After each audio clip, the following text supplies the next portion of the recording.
if you remember the list of topics, the last topic of discussion is disclosure of medical error. I think this is one of the very essential topics and something that we all are, we don't want to face that, but uh, eventually all of us, sometime or the other end up facing a situation where we have to, sit with the patient party and admit that, yes, things have gone wrong. So if I may ask you, if you were in a flight which was in a near miss crash, and some passengers, including you, were slightly, kind of injured in that kind of, what would you like to know from whom and when?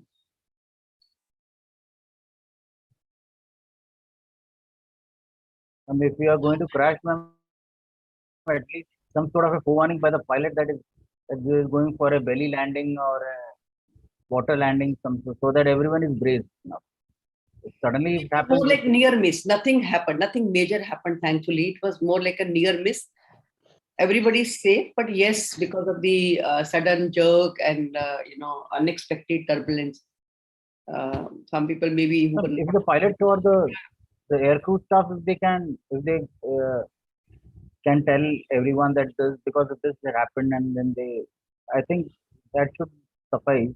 And then once you land safely and once you disembark from the flight, then definitely some senior people coming in and asking us, okay, everything was fine, and explaining things, then that would pacify most of them. Agreed. Yeah. Agreed. So there are some comments in the chat box. Like Dr. Chanvi says, first of all, I would like to know what exactly went wrong. And then I would want the pilot to tell me, because he will be the right person to give me the exact information. Absolutely. I agree with you, Janvi. Dr. Vaibhavi says what happened and how the crew handled it. Okay. How did you manage it? How did you minimize the damage? Okay. That's another question. Could we have been forewarned so as to take some precautions? So, so that we could have not had even this small, injury. Okay. Pilot need to tell me, because yes, we think pilot is the right person to, tell you. So that means anything, if goes wrong anywhere, and if we are the one who are in this situation, we expect some explanation. Somebody coming and telling us what has happened, how it has happened, or why did that happen? Like you said, why did that happen? And how could have that been prevented? Could you have informed us?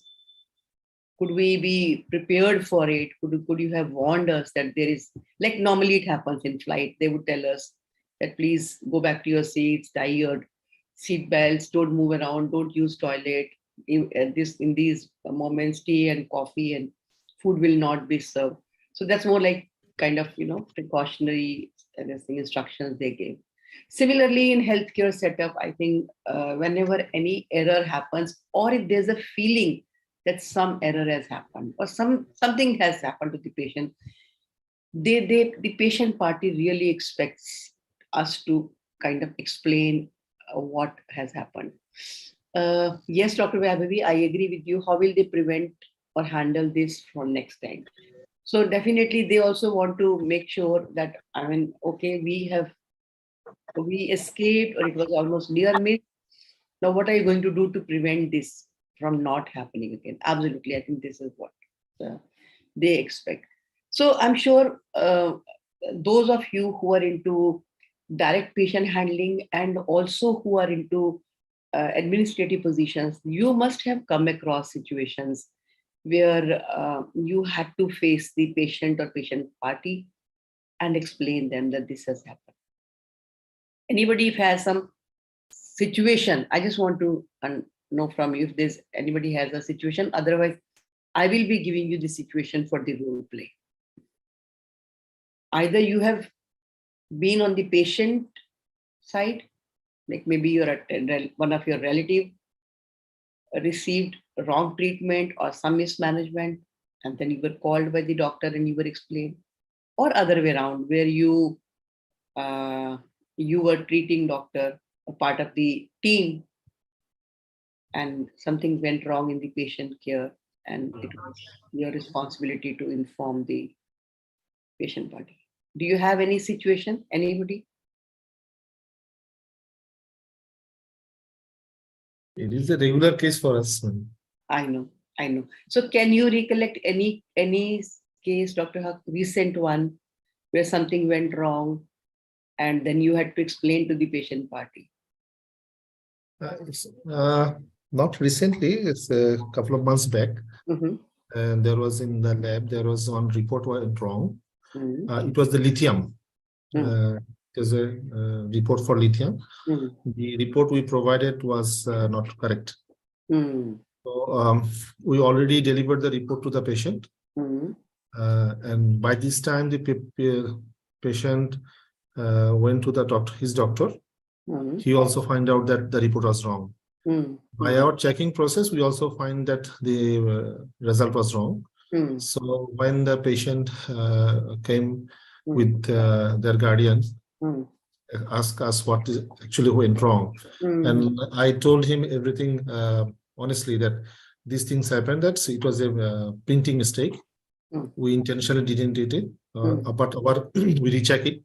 Mm-hmm. All our QC calibration was okay. So we admit, I apologized sincerely. Initially, they were angry. They were asking for some compensations, some sorts of legal actions.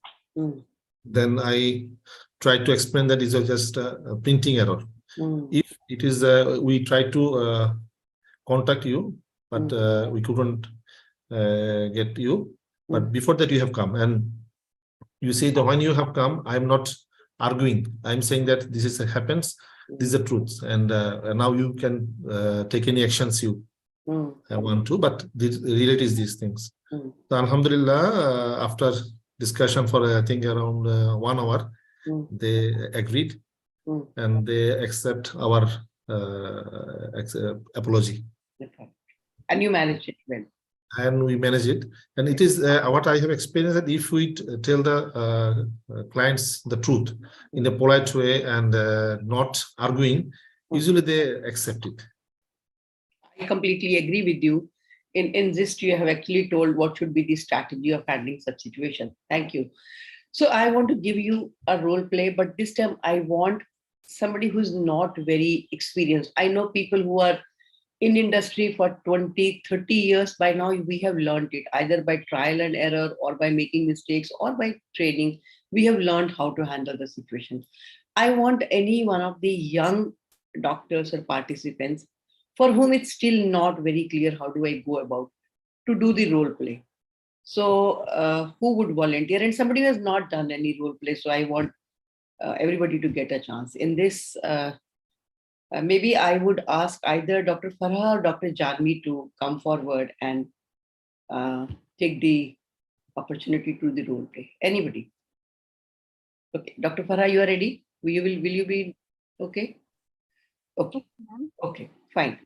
Now I need one or two patients attendant, but patients attendant who are kind of little aggressive, like Dr. Haq said, that usually patient party would be unhappy and would assume that we are trying to cover the mistake and we did not come forward honestly. Because, like, for example, even in this case where the report was identified as wrong, Dr. Haq could convince them that we were trying to contact you. But usually they don't trust easily. So anybody who is ready to be the patient's attendant? Anybody?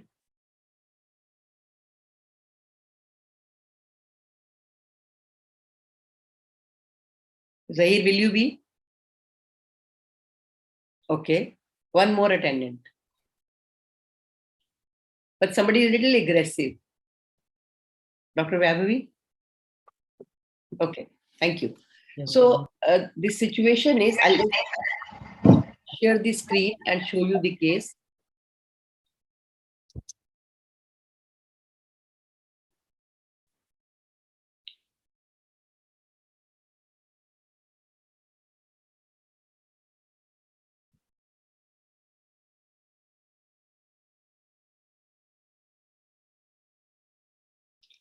So this is the case. This is the patient admitted under your care. with multiple injuries after a car accident. So this patient had deep cut on the left arm and needed suturing. He was mistaken by your resident and the staff nurse for another patient who had a broken leg. And this patient was sent to you for operating on the fractured leg, which was actually not fractured. So once you open the wound area, you realize that, oh, this patient has no fracture. And when you saw the X-ray, this patient had no, fracture. But you had already opened it, so you had to suture it once again, send back the patient. Patient's family has come to, become aware of the fact that there was no wound on the leg, but how come now we have a complete dressing on the left or right leg? So I'm So, sure ma'am, it is a terrible situation. it's a terrible situation. And it's a real life case, let me also tell you. I normally prefer taking real life cases because it shouldn't look like, any arbitrary this thing. It's a real life case that happened in Delhi. I don't know if anybody read this in newspaper. And it came, in news for quite some time. So we don't need the patient. Let Zahir and Rehan be brother and sister of the patient. And the patient is in the room. And they have come to know, the family has come to know that he has been operated on the leg, which was not required. There was no wound at all. There was no injury at all. So how come he is dressing? And you are doctor on duty. You have operated the patient. Ma'am, I have operated the patient. You have operated the patient. Madam, who will be the patient? Sorry? Who will be the patient? We don't need the patient because you are talking to the family. Usually, see, patient is usually in the room or in the ICU, but it's the family who would come or who you will call. You will call them. So Madam, probably I cannot be the root because I always smiley faces. So Nazim also knows, but let me know. Let me try first. Try. I mean, I'm sure you'll have to face something like this, So we must learn how to handle difficult people. So any more information you require, Dr. Farah, about the case? So I already know about it and I'm telling about it to the patient party. Yeah. Our patient party already knows about it. Patient party has come to know, but you are going to call them. It's any way you can play. Either you can call them or these people are coming to you and asking you, why have you bandaged the right leg? Because the patient didn't have any injury on the right leg. So why is the leg dressed? Why have you done the dressing? Ma'am, I'm already thinking why I will operate the other leg. Because before operating, I will see. So what had happened, this is a real life case I'm sharing with you. Yes.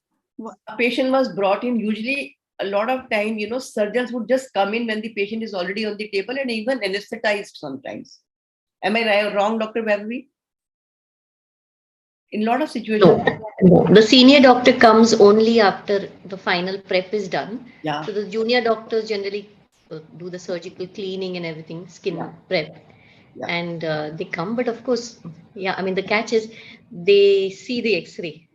They're supposed to. Yeah, but there is the surgical safety checklist. So if you follow the surgical safety checklist, there is no scope. You check the name, you confirm then you confirm the surgery being done, and then you also check the X-rays and other details. Only then you proceed with the thing. But I'm sure Dr. Ravi must be knowing, in eye, lot of time instead of right, the left eye is operated, especially in a camp situation. Yes. Where you just have patients coming in and you're operating and you're sending the patient out like a machine. So a lot of time we hear wrong eye got operated, and then we say even that eye had cataract and that needed surgery, so we are operated. Most of the times we try to cover that up. That's the reality. So Dr. Farah, any more information you require? Are you comfortable doing it? Nobody will be. But see, this is something we have to learn, we have to master. Yes. We have to master, not only learn, and don't wait for you to be 50 years when you are able to handle that situation. By the time you will be 20 years in the practice, I'm sure you would have learned. But then by then, a lot of confusion would have happened and a lot of aggressive reaction would have happened by then. Okay. So patient's family, do you need any more information, Dr. Vaibhavi and Mr. Zahir? Madam, I need one information. Patient have injury, broken leg. My patient have a car accident. Maybe we can say bleeding or something else. Patient had wound on the arm. The patient had wound on the arm that needed to be sutured. That is left side, but any side. But the staff and the residents sent the wrong patient for surgery for the correction of fracture of foot, fracture of one of the legs, maybe right leg, you can see. So this patient didn't have any fracture of the leg, but staff by mistake sent it. You also did not check. Now the patient, once you opened, you realize the bone is fine, and then you ask for the X-ray. There was no X-ray. Then they went into detail that how come that patient is without X-ray, and they found out that this patient is not the one who needed to be operated. So, Dr. Vaibhavi, do you need any more information about this case? No. Zahir, are you okay with the information? Okay, madam. Okay. My mom is waiting for me, doctor. Okay. Or Dr. Farah, how much time do you think you will need to do this role play? It also depends on the patient party. Okay. So let's keep it to 5 minutes. Is that okay? 5 minutes? Try your best. We'll all switch off our videos. If I pop in, that means I have something to say or ask. I will only come in when I have something to say or ask. Otherwise, I'll keep my video also off for 5 minutes. Okay.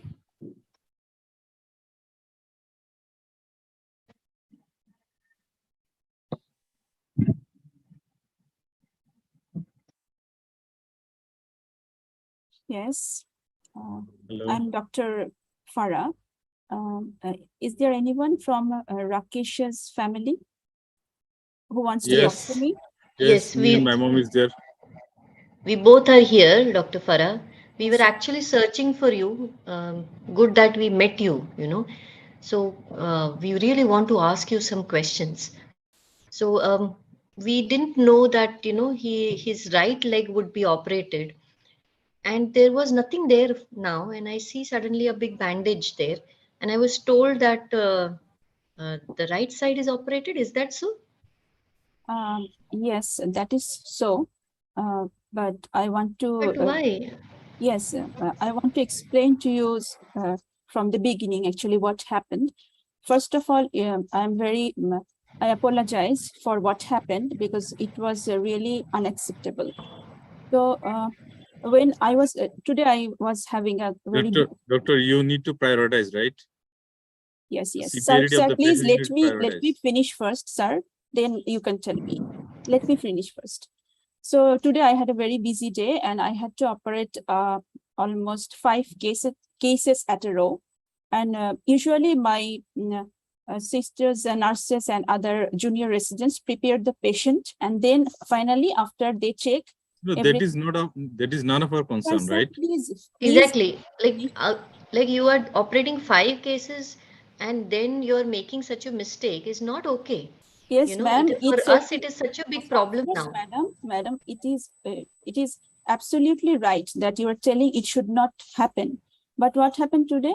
I was so busy and I was also having some troubles with my previous cases. So when my staff told me that I had to operate it and they checked it carefully, then I just went to the operation table and started at the. But you should have checked, no? No, you shouldn't check every patient, right? No. Yes, that is true. That is check the every patient. Yes, that How is can true. you not check and just give it to the juniors? I mean, a patient is given to you, doctor. Yes, that is my responsibility. But usually such things do not happen because they are very much experienced and they also work very sincerely. They checked the names and IDs and other X-rays before operating any patient.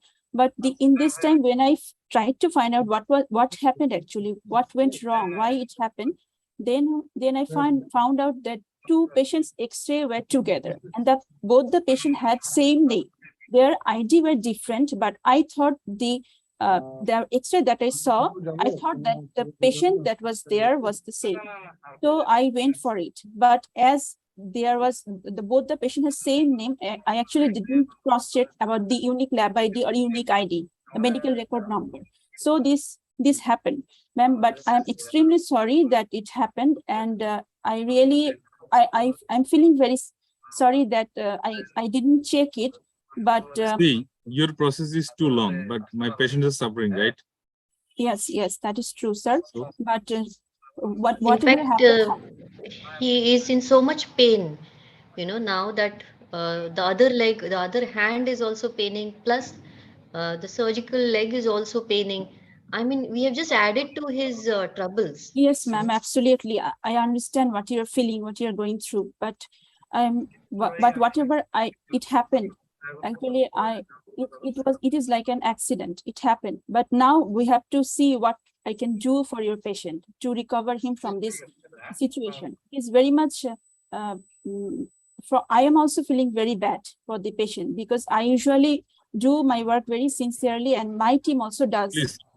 please do what to do right now, please. Yes, Because yes, he's suffering. My mom Yes. also crying.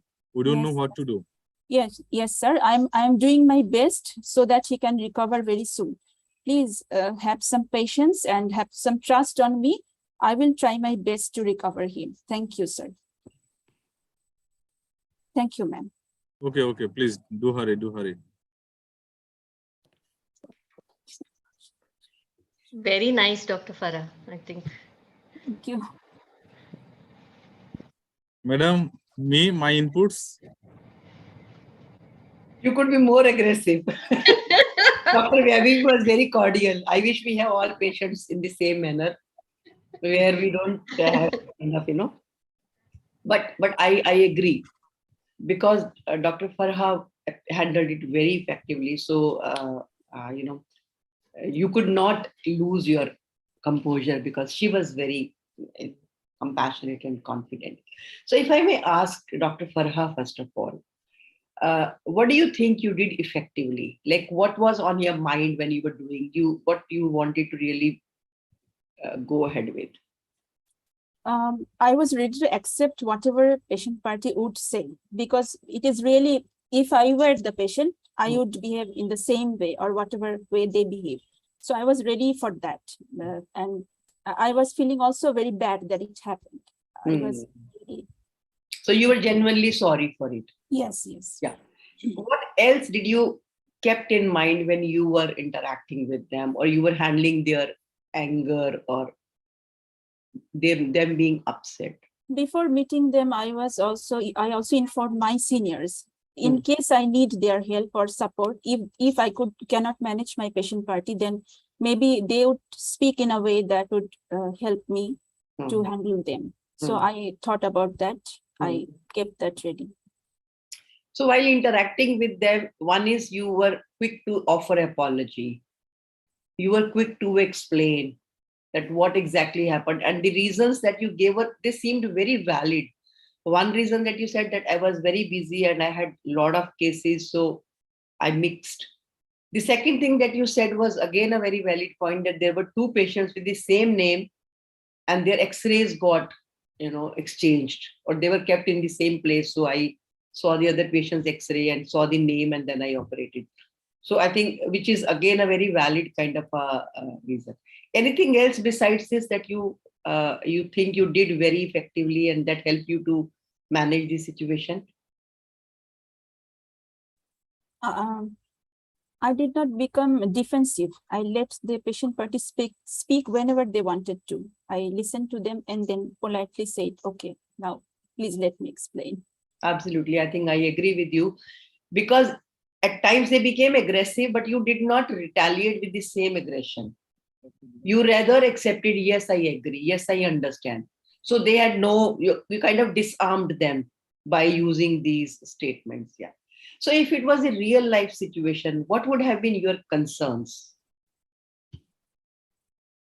My concern would be how much time it will take for the healing of the operated part, or Okay. what cost will it take more.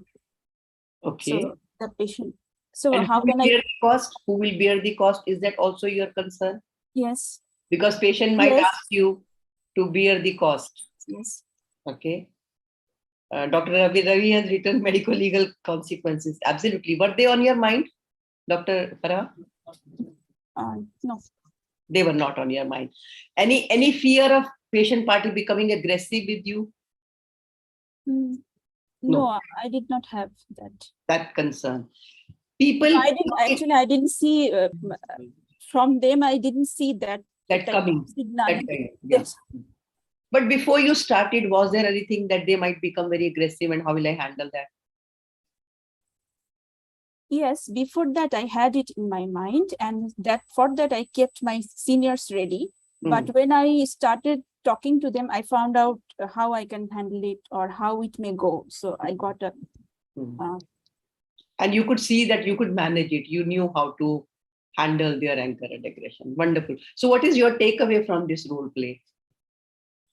Although you did it so well, but anything that you felt good about, and what any takeaway?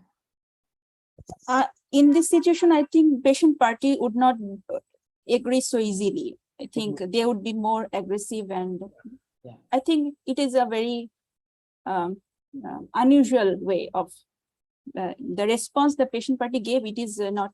It doesn't happen usually in this such type of cases. It's a very major mistake. But usually after they become angry and aggressive, there comes a point when you are not fueling their anger, they will start calming down. Yes, so yes. Ultimately, what more can they do? At the most, they can scare you with the medical legal consequences, or they may, make little noise around, upset your system, call police. That's also one of the fear we always have on mind. And they can become aggressive and violent also. That's another one of the given a chance, anything you would have done differently?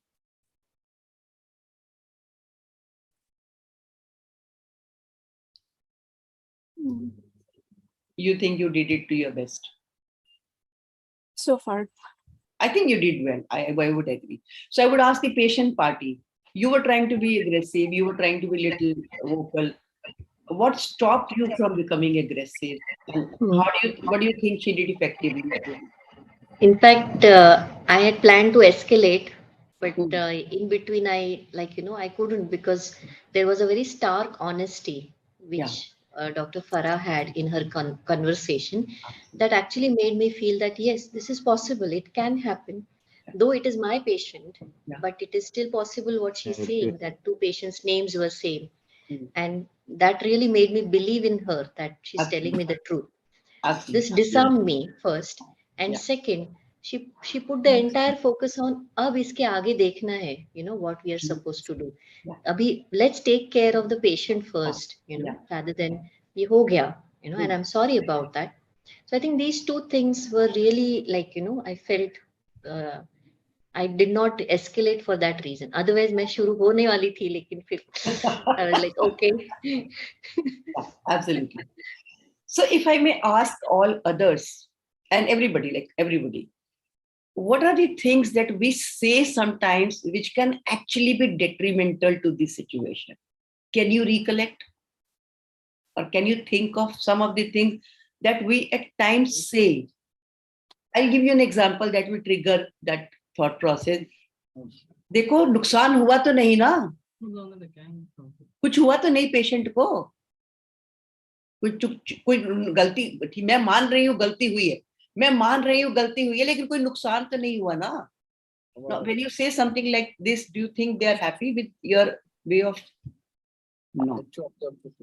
So can you think of one? I mean, some things that we say knowingly, unknowingly, but it either adds fuel to the situation. Like Dr. Ravi has written tone. Can you think of? Yes, being defensive. absolutely, they will be, they can sense that you're on defense. Or anything else. It's actually not my fault. Yes, it's not my fault. My resident did it. Let me call that resident and bring. Or my staff did it. And sometimes we also bring our staff and we shout at them in front of the. Yes, not owning up. I think lot of time, Dr. Farha used this word. I had busy day. I did not realize. I did not see. I just believed. And she also rather praised her staff. My staff is very responsible. They do things in a very meticulous manner. They don't mismanage. Somehow it happened. So taking responsibility and also not blaming others is a very important aspect. And I think at times we do this by blaming our staff, saying ki, it's not my fault, my staff did it. Not giving enough time and delegating. Yes, Dr. Matani, I think this is very important. Such situations should be handled by very matured and experienced people, because this can escalate within seconds, not even minutes. Within seconds, it can escalate, and therefore we should know how to handle them. Anything else that you can think of that we do sometimes and say, which can go, Dr. Nair, can you think of anything? Generally what happens is that what I've seen in since the time I've come into the manager, that there's a term which we use very commonly, with offensive defense, that you are defensive. When if such a thing happens, like an implant had to be, an operation where an implant was to be put in, it was put on the right hand side instead of left side. Yeah. So so the first thing is that you become defensive, because it's a major blunder you have committed, which you not have been done. Yeah. And then so in some of the clinicians do have that, which you had already mentioned, that okay, it was already there, it had to be done. Yeah. When we have done it 6 months prior to the required date. So we sort of go into an offense in a defensive position, and that's the typical army terminology I'm using. But offensive defense, which I have to use many a times, and tell my clinicians not to use such language, especially if you've done a mistake, accept it, ask apologies, and then, in fact, first thing to be done, ma'am, and in fact, if such a blunder happens, ma'am, the first thing the clinician has to inform the higher up, the MS or the head medical admin, and before the patient, the news has to be open to the patient, ma'am, so that we are all prepared. And ideally, the clinician himself should be accompanied by 1 or 2 people who are there. Yeah. Ma'am, alone he may get a slap also. Yeah, absolutely. There's a risk. Yeah. Might as well 2 to 3 people, same people, and they talk, ask apologies straight away, ma'am. There's no doubt in it. I agree. So there are some comments in the chat box. Padma says, in real life, they won't listen to understand. Yes, a lot of time this happens, and that aggravates the situation, actually. So in such situation, patients inform the press or have to get ready to face it, Dr. Huck says. I completely agree, especially when they come up with the complaint or come up with the request, or when we call them to disclose the error. And if we are not doing in a cordial and compassionate manner, they can get upset, and then they can call police or press, and then may also create, ho halla at your place. Dr. Matani says body language and tone of voice, not to show that one is a very reputed doctor, and they shouldn't accept the situation. Yes, I think that humility has to be, expressed in your thing. Rehan says, should we call press and post social media for this mismanagement? Who says this, Zahir?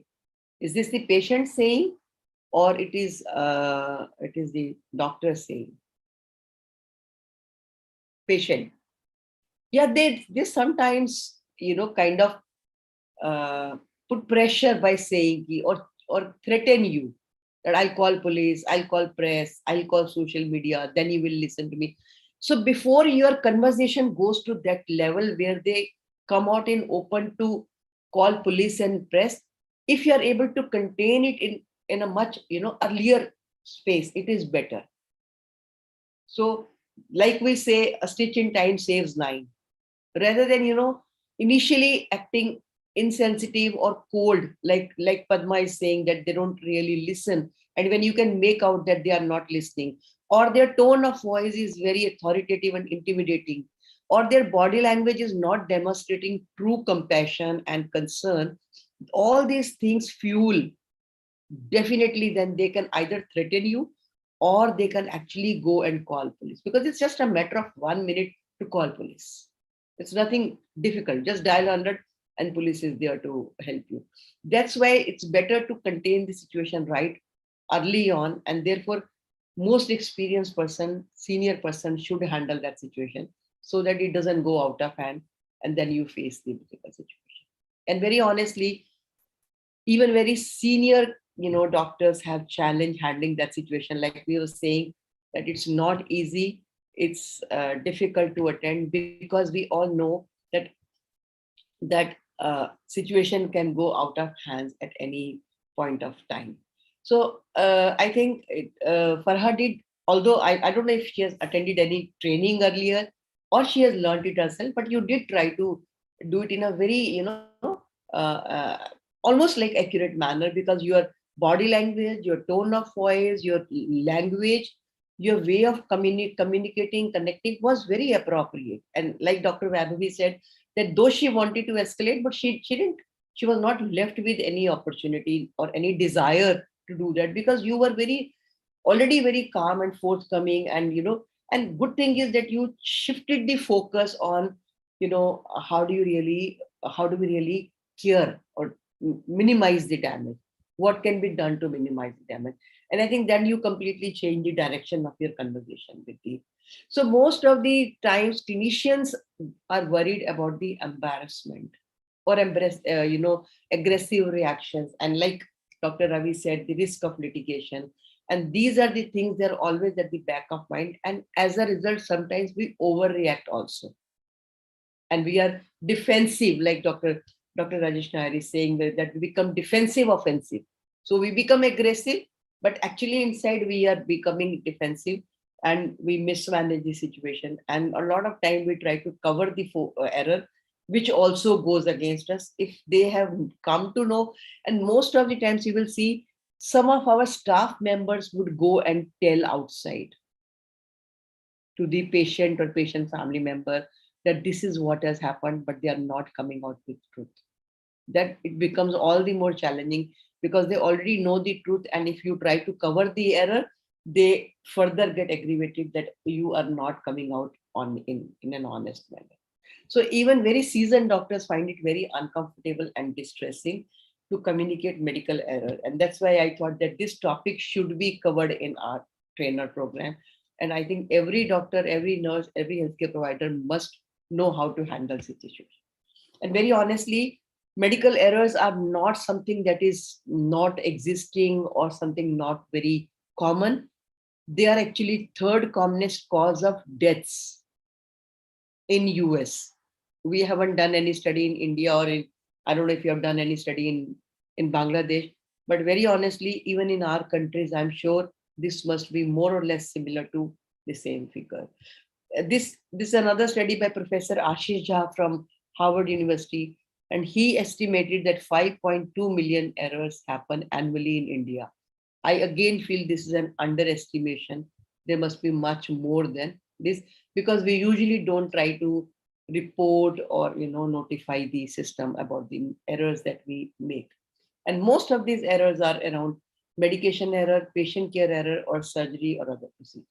So you can see the number 42 is the medication error, 36% is the patient care, and 18% of the errors are around surgery or any procedure.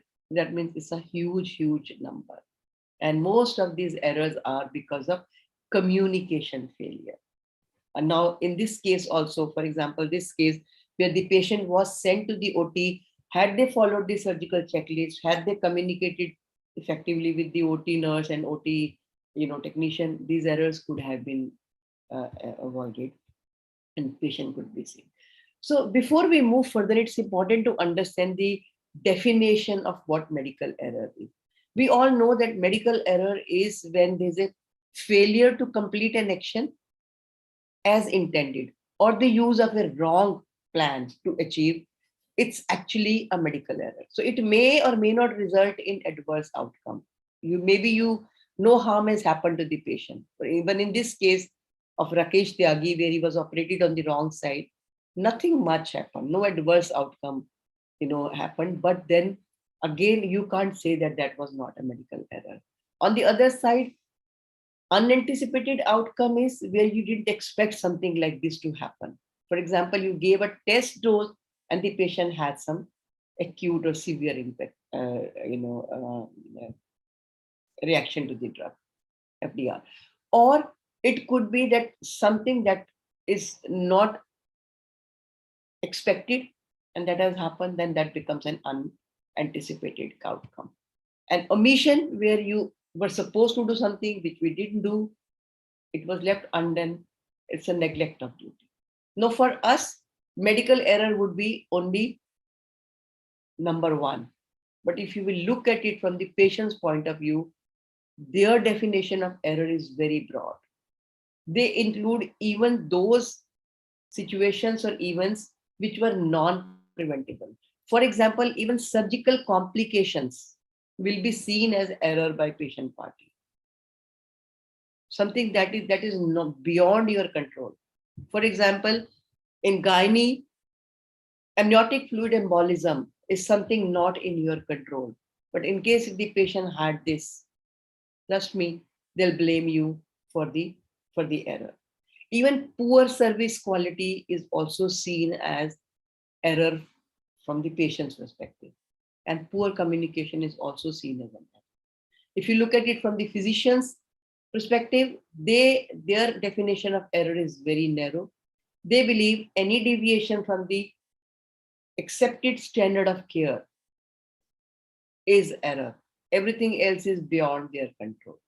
So this difference in their definition also can be a reason for confusion between the two.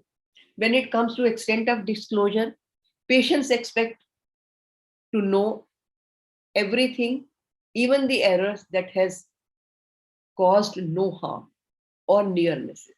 For example, if you have given a wrong drug which had no harm to the patient, patients expect to be told even about that. On the other side, physicians expect or physicians think that only errors that cause significant harm to the patient should be shared with the patient. Now, we have both the opinions. People who believe this, that patients, those who have been harmed by the procedure or action, should be informed. They feel, why tell about something that has not harmed? On the other side, the law says patient has right to know, and we are supposed to be informing the patient in a proper manner. Now, how should the disclosure of an error happen? Patients prefer to be told everything truthfully and in compassionate manner.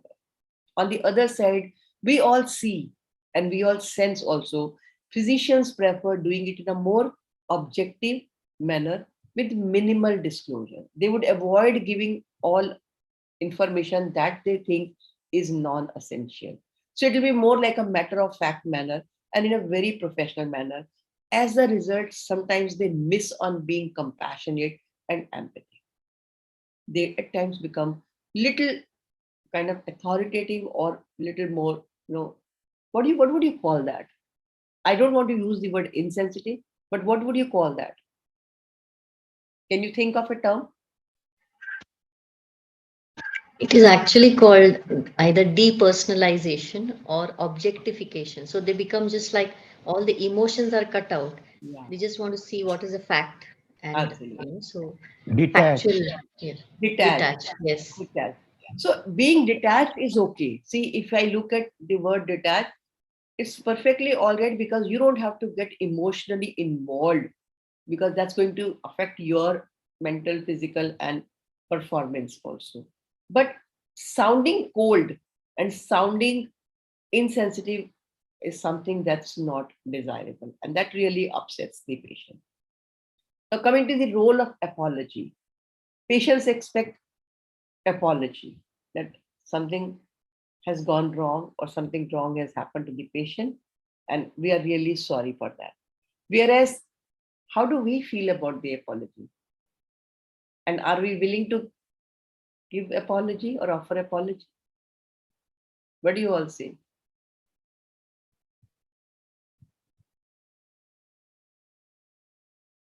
Rarely you find people apologizing, and except if it is, it's very minimal, ma'am. And unfortunately, what has happened is that over a period of time, the maximum brunt falls onto the surgeons and surgical side, because there it is evident. Otherwise, equally, and in fact, more medical errors occur in non-surgical side. So, sorry, I could not hear you. I think there was some voice, ma'am, ma'am, there is a network issue, ma'am. Ma'am, the thing is, ma'am, the number of medical errors taking place in non-surgical side is more as compared to surgical side. But unfortunately, what happens is surgical side errors, they are visible. Medical side errors, noticed. It's not visible, and that get noticed. And as far as my little experience is, ma'am, nobody. Rarely it has happened that somebody has accepted the fault. Absolutely, I agree. Unfortunately, the surgeons have to bear the brunt, ma'am, that is visible. Otherwise, in fact, more blunders have been done by non-surgical people. Yeah. I'm sorry, No, it's perfectly all right. Even the study says 18% is the surgical error. Rest of the 72 or 70, more than 70% errors are around, medical errors and patient care errors. That's what the studies also suggest. But you're right. Surgical errors immediately get noticed also, because they cannot be covered. Yeah. So if I may ask Dr. Ravi, I'm sure you must have seen such situations in your practice also. How many times do you think apology worked and you tried? Ma'am, to be very frank, pre-op, we do try and counsel them a lot, that these are the things that can go wrong. Yeah. But I'm very embarrassed to say that we seldom apologize. We will say, there was something wrong. The patient was physically weak or he moved violently. I'm saying it very shamelessly. I feel terrible about it. When I know that maybe, what can then, the elderly patient suddenly became little violent during surgery. Yeah. And it's very easy to pass the blame, but we are the ones who don't sleep, And just now we saw two examples. Dr. Huck said that he apologized and he could, bring down their anger. And we also saw Farha demonstrating how through apology she could calm down. And it really, the whole thing ends in a cordial manner. I think that's also one of the objective of this conversation, that ultimately when the two parties part, they shouldn't go back with the hard feeling or with blaming or with revenge in their mind. So I think, especially if the patient has suffered harm because of us, or in any case, I think apology does help. I think Janvi has a point to add. Janvi, please go ahead. Yeah. Ma'am, Dr. Rajesh would also agree, as administrators, usually we are sandwiched between our fellow clinicians and the relatives. Yeah. And in fact, when things go wrong, like Dr. Ravi said, very rarely there is an apology. The apology will be unless, you cannot, you cannot cover it, or there is a direct mistake. Yeah. Then maybe the apology will come. Otherwise, I'm sure whoever are the administrators here will agree with me. The entire effort goes in to find one correlation with some negligence on the patient side or the relative side, and how can we correlate to our mistake. I completely agree. And in fact, before actually facing the patients or the relatives, I have to sit with my consultants and my doctors and try and understand, and in fact counsel them that what would be the course of action. In fact, we try to tell them that, let us, say this has happened and just, let's face the situation and done with it. But clinicians don't agree so easily.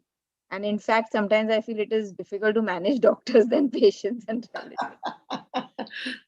Thank you for admitting that. Yes, Dr. Ravi, I think you have a point to make. Go ahead. Yes, ma'am, again, like I said, we seldom apologize. But what I found works for me is, that we always try to see what next, so that whatever morbidity is minimized, or whatever, if anything further has to be done, we try to help them out. And that has worked, that we always keep in touch with the patient and the relative subsequently. And they are very appreciative. Again, that But place that goes in your favor. See, maybe apologizing is not easy because we are not used to that kind of interaction with the patient, because we are always one up. Let's accept this. But at the same time, if overall your conduct is okay and you are caring and you are making sure that the damage has to be minimized without much effort by the patient, but you look after that part, even that is indirect way of compensating the patient for whatever has happened. So that's a very good point that you're sharing, that overall if your conduct is that, okay, I can see this patient on priority, I can send this patient to a friend of mine who has this facility, or I can do this surgery maybe at a minimum charges, so that the patient doesn't have to pay from the pocket, but we can see how we can. So I think these are different ways to support the patient or to help the patient. Even that works. Patients actually per se don't expect doctors saying, I'm sorry. Maybe the next generation of patients you can expect. But if you look at it from the kind of general healthcare delivery system here, patients don't expect the doctors to be verbally saying, I'm sorry. But if your overall conduct is helpful and kind, they are able to, yeah. Yeah, Padma, I agree with you. You say most of the times doctors don't accept, and we're all agreeing with you. I think everybody's on the same page on this, and that's what I'm trying to say. Apology helps. Apology works, but only yes, thing is if we know the understanding of apology, because apology is not taking responsibility. Normally, we fear the moment we will say I am sorry. Patient will say आपसे गलती हुई है इसलिए आप sorry कह रहे हो. आपसे गलती हुई है इसलिए आप ट्रीटमेंट का खर्चा भरोगे. आपसे गलती हुई है इसलिए आपको मेरी you will have to waive off all my expenses, treatment expenses. We fear that, and that's where we are not very keen to say sorry, because we think if we just a second, I think, yeah, yeah. So but if you look at the perspective, physicians normally fear that if I apologize, it will become my liability. On the other side, when to have the conversation, patients want immediately because they want to understand what has happened. On the other side, we think that I will tell when I know everything. So normally we say, अभी मैंने case नहीं देखा, अभी मैंने details नहीं देखी, अभी report नहीं आई, अभी I need to consult somebody. So we try to postpone. That also can give patients the feeling that we are avoiding to share the truth. So we have to be careful, while doing this. Now, question is, what do patients expect? If I may ask you, what do you think the patients expect from us? Write in the chat box.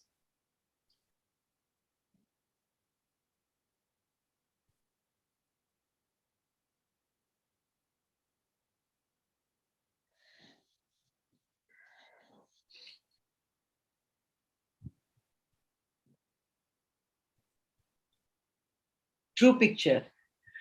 Absolutely. Truth. Justice. Truth.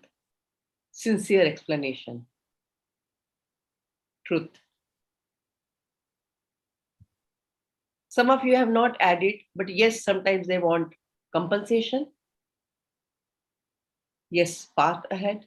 Sometimes they want to take advantage of the situation and get the waiver, or some benefit they may want from it. Absolutely. But if I look at all of your answer, you can see it yourself. Will we not want the same thing if we were in that situation? Would you not want the same thing? Absolutely. Show of concern about the error. Absolutely, I agree with all the points that you have shared. This is what this study also says. They want, first of all, that the statement that error has occurred. We accepting that yes, error has happened would disarm them the idea that we are trying to hide or cover up, because that's their biggest fight with us, that we are trying to cover up. But when we say yes, things have gone wrong, we have done something, there something has been mismanaged, then they want to know details, what exactly happened. Then they actually expect full disclosure of harmful errors, whatever has happened. If you will hide something, and if they know, they will make you speak that हुआ कि नहीं हुआ, आप बताइए गलत injection लगा कि नहीं लगा, आप बताइए गलत दवाई दी गई कि नहीं दी गई. So they will force you to disclose all the information that you have. Then of course they want to know what is the implication to their health, what will happen, especially if some internal bleed has happened or some major mismanagement has happened, that can actually lead to loss of a body organ or failure of some system. So definitely they want to know the implication to their health. Then of course, why did that happen? So if Dr. Farah had said that I was in hurry, the patient was already on the OT table and was already anesthetized, I didn't see anything and I just started operating, I'm sure the whole thing would have been in a very different direction. But when she explained in a manner that was acceptable and understood by the patient party, they kind of calmed down. So they want to know why it happened and how will reoccurrence be prevented. What will you do to prevent such errors from repeating? And then of course they want apology. You didn't write one thing, they want to punish the person who has done the mistake. Sometimes even that is their expectation. जिसने करा है उसको बुलाइए. I want to talk to that person. I want to punish that person. I want to slap that person. So these are also some of the expectations they will have. Now, if we talk about the disclosure gap, 90% of the doctors support the principle of disclosure. But trust me, only 30% actually do disclose, or they are okay with disclosing. And you will agree with these figures, although they are not from India, but I think we will all agree. Studies suggest that 3/4 of the errors are not reported. As we said very rightly, most of the effort is to cover the mistake rather than reporting the mistake. As a result, the error will keep repeating. Then even if disclosure happens, it never meets the patient expectation, because we do it in a more objective manner and not understanding the emotional milieu of the situation. Of course, we all know that not much training is given to learn how to disclose an error. So as a result, we are not really very pro at doing it. If I may ask you, what are the barriers to disclosure? What do you think comes in the way of disclosing? Write in the chat box.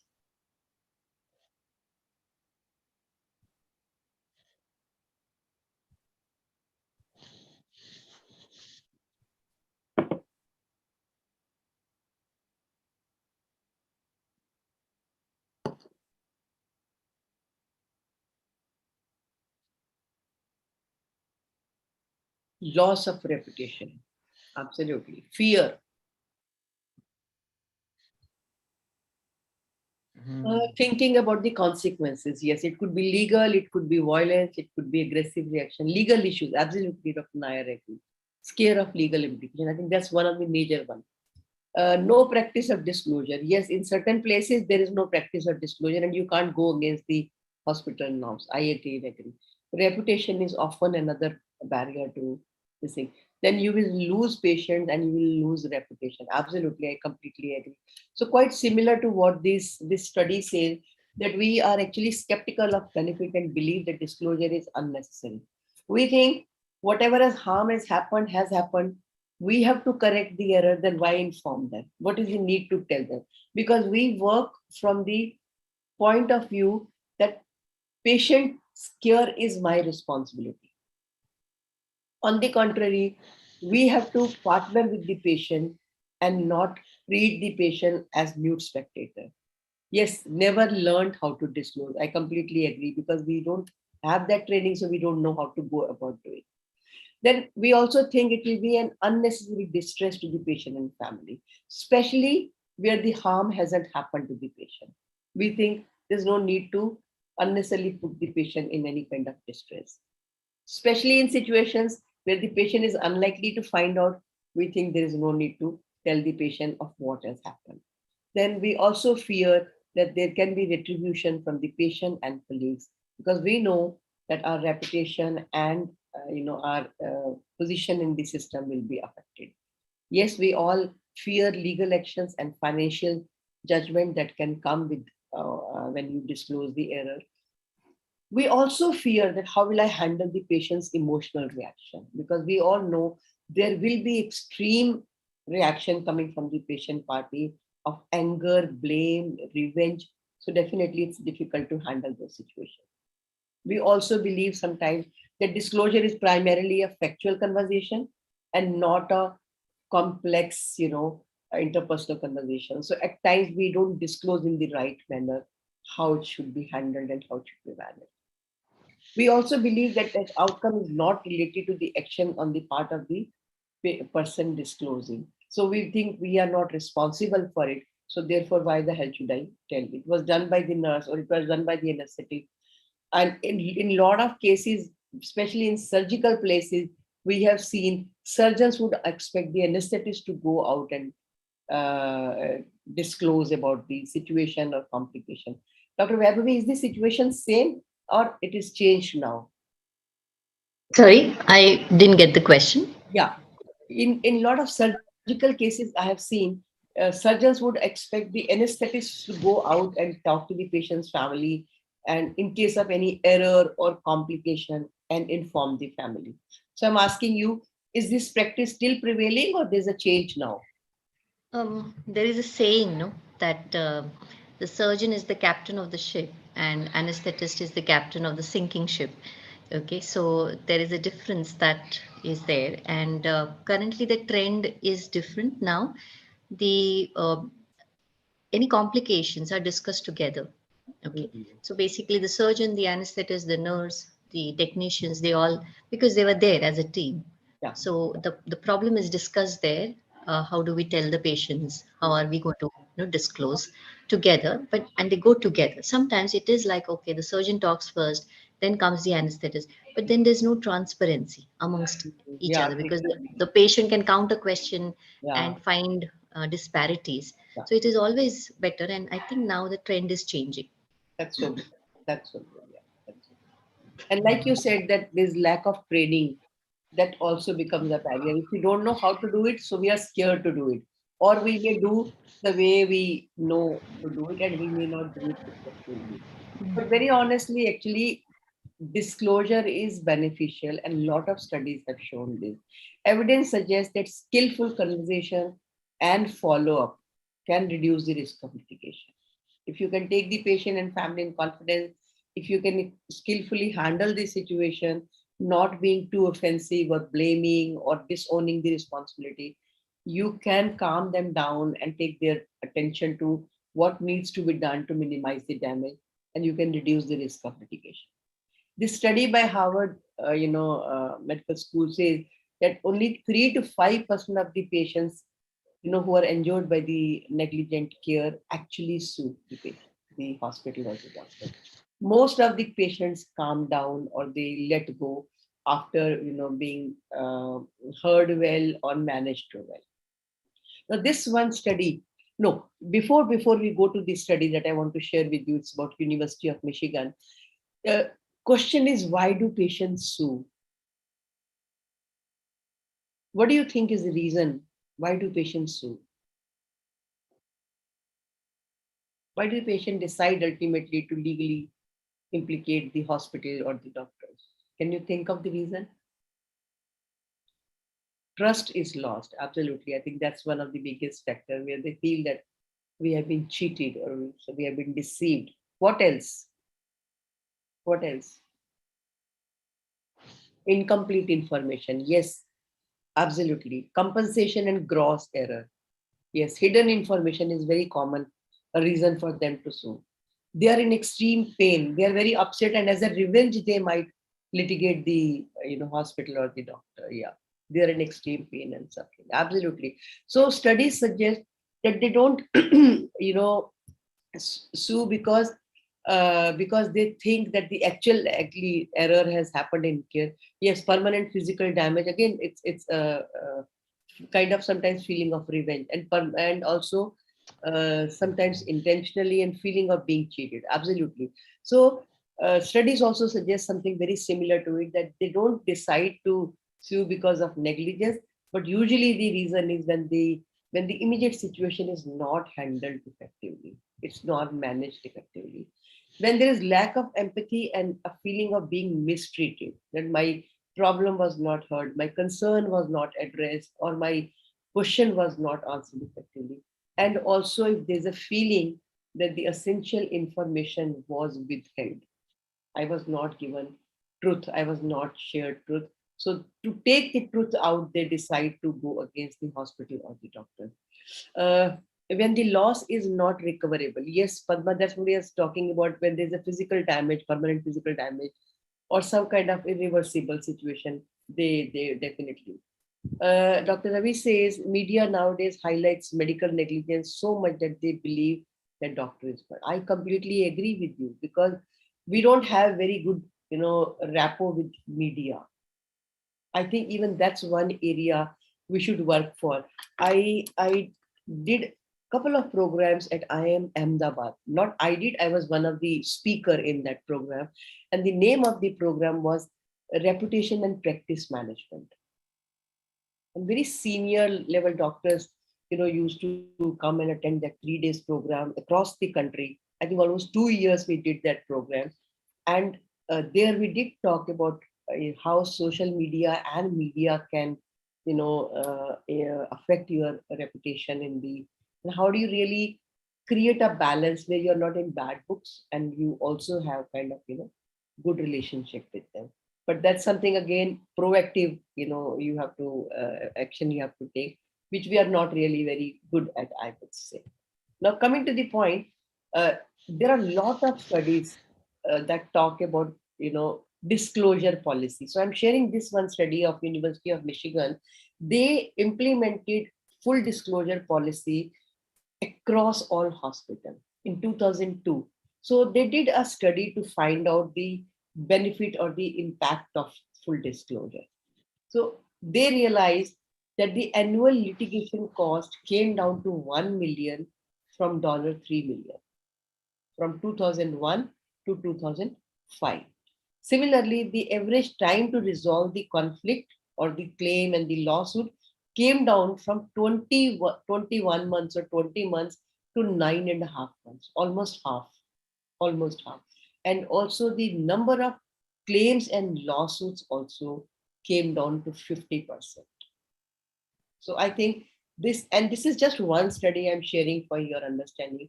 There are so many studies that actually highlight the benefit of full disclosure policy, and they have seen the benefit in terms of the number of cases, in terms of the cost involved, and also patient satisfaction. So I'm going to share a structure of disclosure of medical error. This is based on the recommendation from the Canadian Patient Safety Institute and UK's National Patient Safety Agency. You can always design your own structure, but this will just help you to understand how we have to go about handling that situation. So like in breaking up bad news, here also you need to do preparation before you go and speak to the patient party. It's very important to first of all check in. How am I feeling? How, in what mood I am I in a position to handle a situation like this? Because it's not going to be an easy kind of a thing. You are getting into a battlefield, so you really need to self check in to check whether you are prepared for it. You can even take assistance from your trusted colleagues. Like Dr. Babu said, that now surgeons would not go alone, or they would not ask the anesthetist to go alone and share. Rather, they'll go as a team. So you could even take their help, you could take their guidance, you could have them on your side, so that when you are going to do it, there is somebody to help you. Review all available medical facts about the condition, about the management, because patient party is going to definitely ask you a lot of questions. But if you are prepared well, you will be able to handle their questions and you will be able to send them satisfied. Of course, at the same time, you have to prepare yourself for strong emotions. an emotional reaction is bound to come from the patient party. And as a result, even you will feel, aggressive and upset and annoyed with them. So mentally be ready, be strong to deal with your emotions and the emotions of the patient and family. Once you have done your preparation, it's time to perform. So whenever you do it, of course, we should do it in a counseling room, in a separate place. I always say have 2-door policy in the counseling room, because there should be a door for the patient party to exit. There should be a safe way for the healthcare provider to exit. It should always be done in a room with the 2 doors. Begin by stating that there has been an error. The moment you will admit, I think half the anger would go down, because there is nothing to fight for. There is nothing to argue for. Conflict would happen when you would not accept. But if you're saying, yes, some mismanagement has happened, but I need to explain you how this happened and why this happened, then probably you will understand my situation. So begin by stating that there has been an error. Then describe the course of events using simple and non-technical language.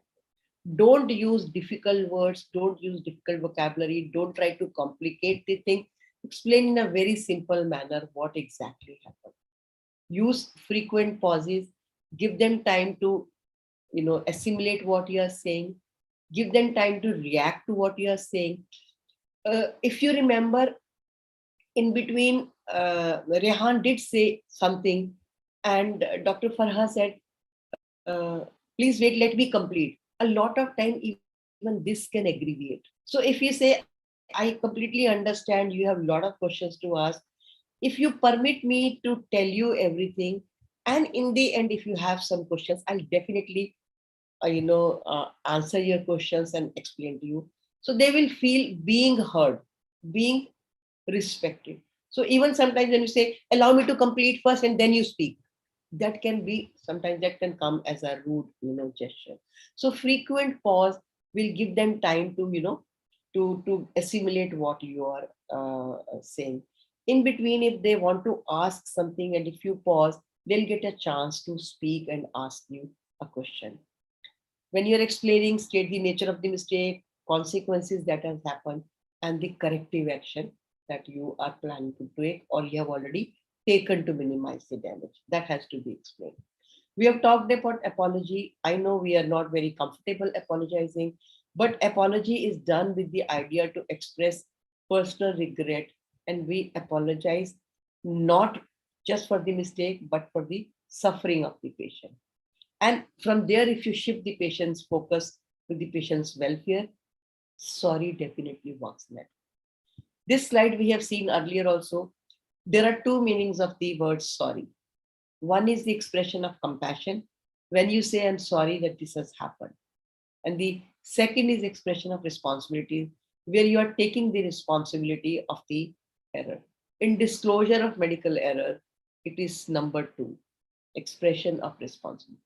The moment you take the responsibility, they feel that you are owning what has happened. That also helps you diffuse the situation. Sometimes when we offer apology in an inappropriate manner, it doesn't come as an apology. It comes as, again, being insensitive to their situation or not doing it in the real sense. That shows the intention is not to apologize, but to just apologize for the namesake. So when we say, if there was an error, I would have definitely apologized. That means you are not apologizing. There was a mistake, but that can happen. Again, that's not an apology. The mistake certainly did not change the outcome. In any case, the patient was in a critical condition. The patient had to die. Apology will not help. Sometimes these things happen and they are not in our control. Apology will not. So apology has to be unconditional. Yes, I agree, we have made a mistake. And then you explain what has happened and how this has happened. Taking responsibility again reduces their anger. So a lot of time when you use this word, I am sorry for it. I completely understand what you are saying. I can see you are very upset. Anybody would be, upset in such a situation. You are taking responsibility. Never try to blame them or your staff for what has happened. Blaming staff, blaming your team is not going to help. Then they'll say, call that person. I want to really talk to that person directly. You'll be complicating the situation. And do not accept the fault unnecessarily. If it hasn't been your fault, don't take it as a responsibility. Otherwise, you will be in trouble because of it. Number 5 is invite questions. More questions they will ask, more opportunity you will get to, first of all, understand what is on their mind. More idea you will have about their understanding of the situation. And also, it will give you an opportunity to give further explanation. So, inviting question and answering and explaining them is a golden opportunity to help them understand the situation in a more objective manner. Once you have explained and once you have answered their questions, now make a follow-up plan. It's very important to explain them how you did, what you did to minimize or what you're going to do to minimize the damage. And also CAPA for future. What corrective action and preventive action are you going to take to prevent any further future mishappening like this? Then of course, discuss how to meet the needs of the patient and family. For example, maybe you need to refer the patient to another setup for the damage. You will have to explain to them that we do not have this service here. We will have to refer the patient to the other hospital. I will speak to the doctor there. I'll give you the contact details. You can go and get. So what you are trying to do, you are trying to improvise the care. You are trying to plan their care. Of course, plan for the next update. In such situations, even sharing your contact details with the patient family so that they can directly come up to you is not a bad idea, because they feel that you are personally getting involved and engaged in the care and follow. And please be accessible. If they try to contact you, if you're not there, if you're not taking their call, if you're not available to talk, that's going to fuel their anger, and then they can, escalate it and go in an aggressive mode. Once you have been able to manage situation very well, don't forget to document, because one, it will help you to create an evidence of what happened and how you manage. And also it's good for future learning. So when it comes to documenting, report the incident and the action taken by you. Rationale for clinical decisions. So whatever clinical decisions you took, even without the patient's family's consent, write those decisions and why you did that, reason for those clinical decisions. Clinical outcome, whatever happened as a result of that, and what is the further plan of care has to be documented. Discussion with the patient and family members with their names, because it's very important to write with whom you spoke and what is the relationship of that person with the patient. And then of course, whatever questions they asked and the answers you gave, especially the prominent questions or the relevant questions, should be documented. That will again come as an evidence that you explained and you answered those questions and you satisfied them. Once you have documented it, I'm sure there is always an aftermath. You sit and talk to yourself. You try to go back to the situation and reflect.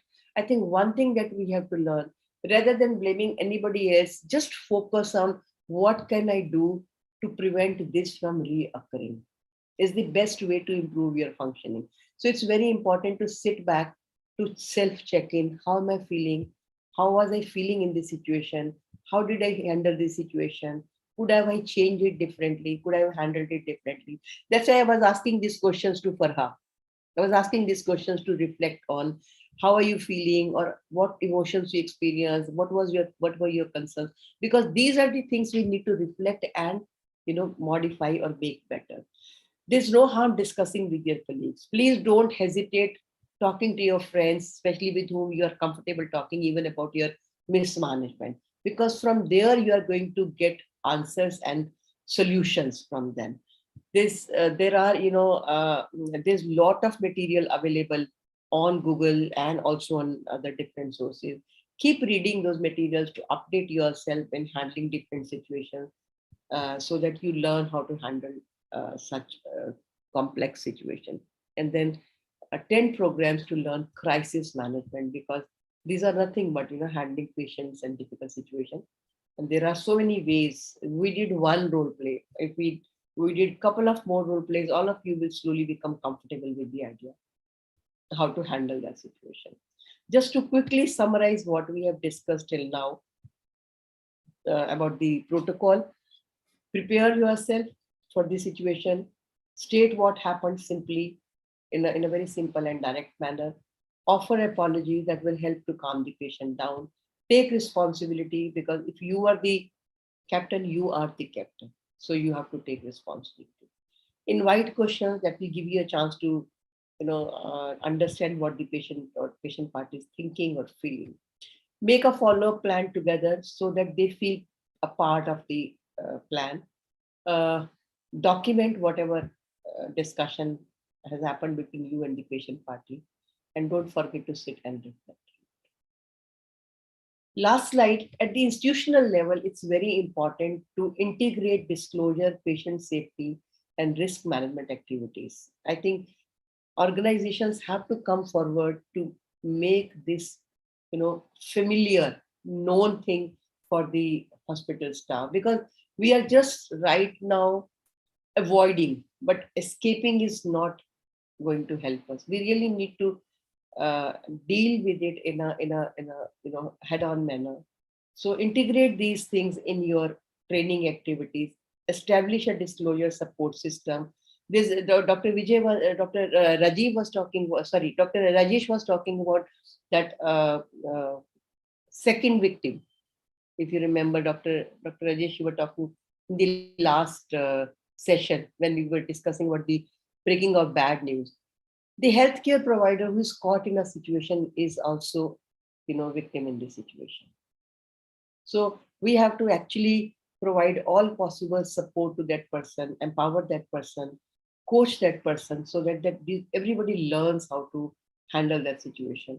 Provide emotional support for people who get stuck in that situation, rather than reprimanding or punishing them or labeling them. It's important to build their capacity to deal with that situation.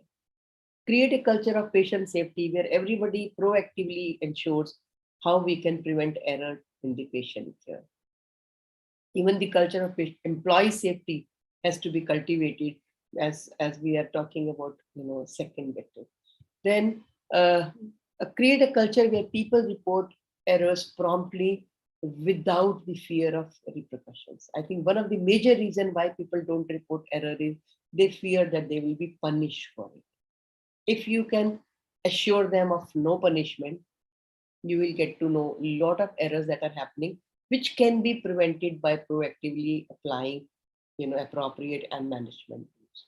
And then of course, when you try implementing it, use performance tools to track and enhance disclosure. So just asking that okay, you have to disclose is not enough, but it's important to not only train and teach them, but also when they're doing it, if you can reflect on the performance by video recording the whole session and then discussing one-on-one is another. So this is in brief, because I have to really cut down, about disclosure of medical error. So I have two videos to show you. This is again the videos I think maybe some of you may have seen. It's on disclosure of medical error. So the first video is how we normally do it, and the second video is what is the better way of doing it. They're very, very, good videos. So I thought I must share those videos with you. Give me a second to identify, locate rather where they are.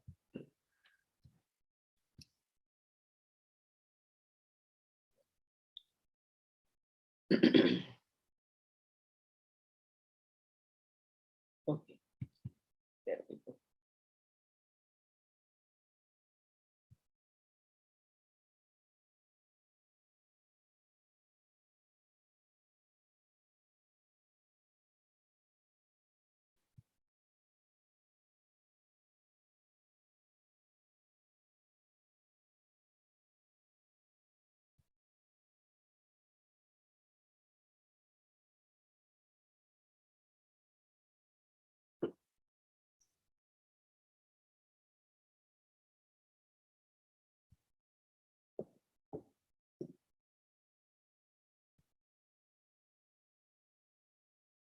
Who's with Mrs. Kumar?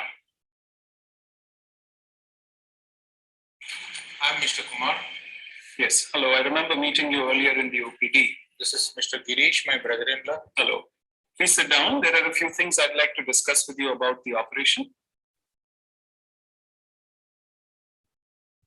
I'm afraid I have some bad news. We ran into some complications early into the surgery and we've had to shift Mrs. Kumar into the ICU. What happened? What complication? Oh no. Is she going to be all right? Well, she lost a lot of blood during the surgery and we couldn't realize where the bleeding was coming from. So we've had to open her up and it took us some time to find where she was bleeding from. In the meantime, her blood pressure was low and we've had to give her a lot of blood. Finally, we managed to control the bleeding. This was supposed to be a simple, routine operation. How can this happen? Well, Mr. Kumar, you remember the 1% bleeding complication risk that we spoke about? Unfortunately, Mrs. Kumar has had bleeding. We're doing everything we can to help her. We're giving her blood and IV fluids to support her. So now you have given the blood and bleeding is fixed. She's going to be okay, right? Well, she's lost a lot of blood and her blood pressure was low. So we don't know how long she'll take to recover. We'll just have to wait and see. Watch how she does. What do you mean? Well, we just have to wait and see how she does. She's going to be okay, right? When can we see her? The ICU doctors are working hard to stabilize her. At the moment, she's not stable, so you can't see her. But we'll let you know. When she's stable, you'll be allowed to see her. I don't understand. This is supposed to be a simple procedure.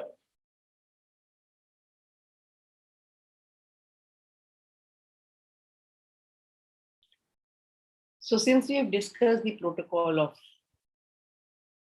disclosure of medical error, what do you think was not appropriate in the interaction?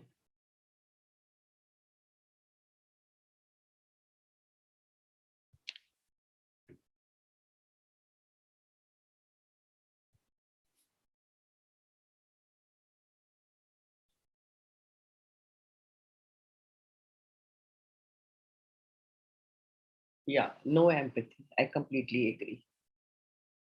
Seems like conveying the message irresponsible. Absolutely. No empathy. Padma also says the same thing. Sudden disclosure in the first sentence. Yes. It was a very this thing. Too brisk. Yes. Too short an explanation. How about the body language, if I may ask you? Not taking responsibility. Yes, Dr. Farah. Walk away at the end. Yes. He did not wait the patient family to complete the conversation. He just left it in between and moved away. How about the body language? It wasn't appropriate. How about the tone of voice? Yes, matter of fact. Yes, absolutely. Not pleasing. Doctor never showed any concern. Yes, there was lack of empathy and lack of concern. It was not. So he didn't build any connection with the patient's family. Did you observe that there was an attendant with the patient's attendant?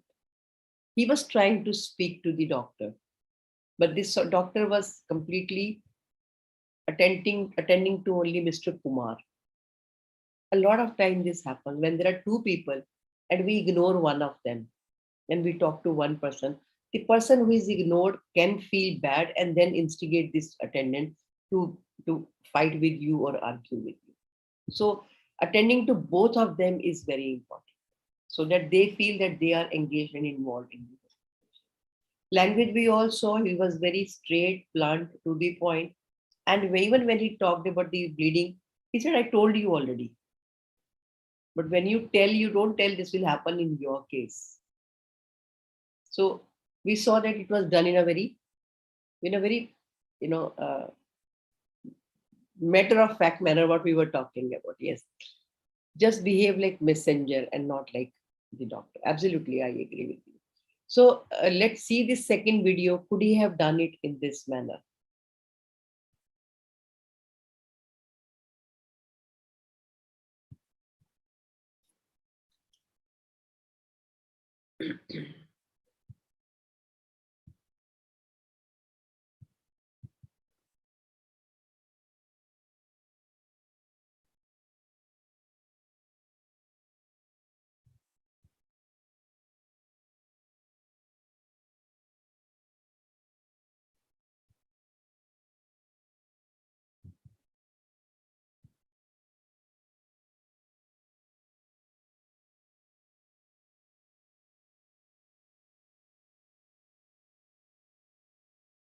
Who's with Mrs. Kumar? I'm Mr. Kumar. Hello, I'm Dr. John. I had met you earlier in the OPD. I don't believe I've met you. I'm Girish, his brother-in-law. Hi, Girish. I'm Dr. John. There are a few things that I would like to discuss with you about the surgery, but I would prefer that we do the discussion in a more private place. Is that okay with you? Okay. Please come.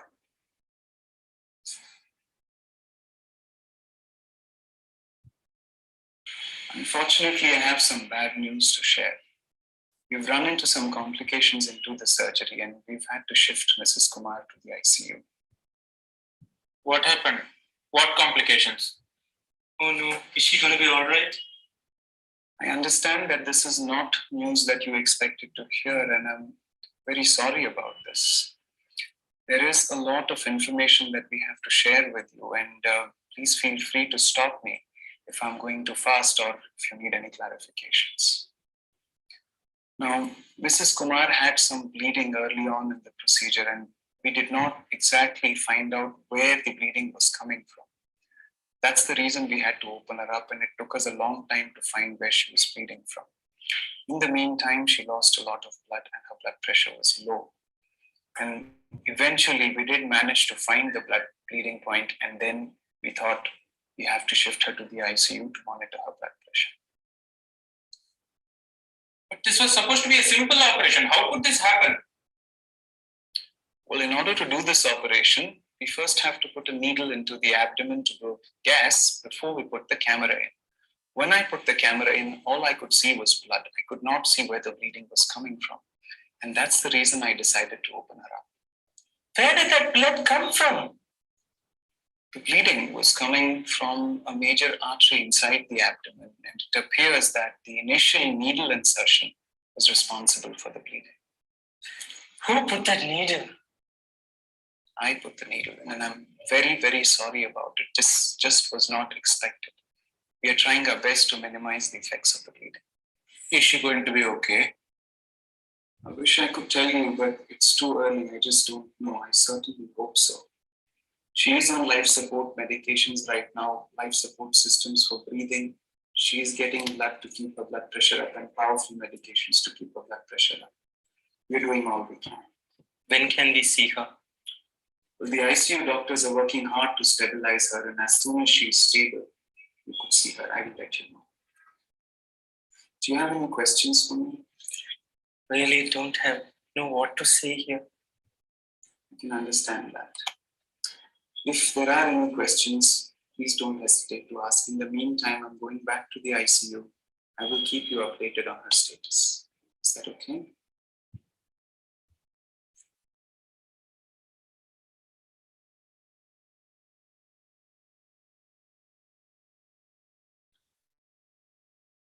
So I'm sure many of you may be wondering, should he have admitted that I was the one who inserted the needle and that led to the bleed, internal bleed? Again, that's a question that you will have to answer to yourself, how you want to handle a situation like this. Maybe here you could hide. You could even put this as a complication, but there will be a situation when there is no place to hide. And you'll have to come out with it. Sooner we learn how to do it, better it is. Okay, any questions about what we have discussed?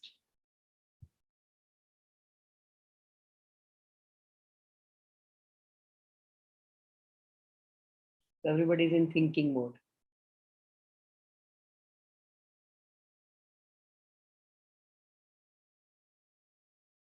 Ma'am, Yes, please.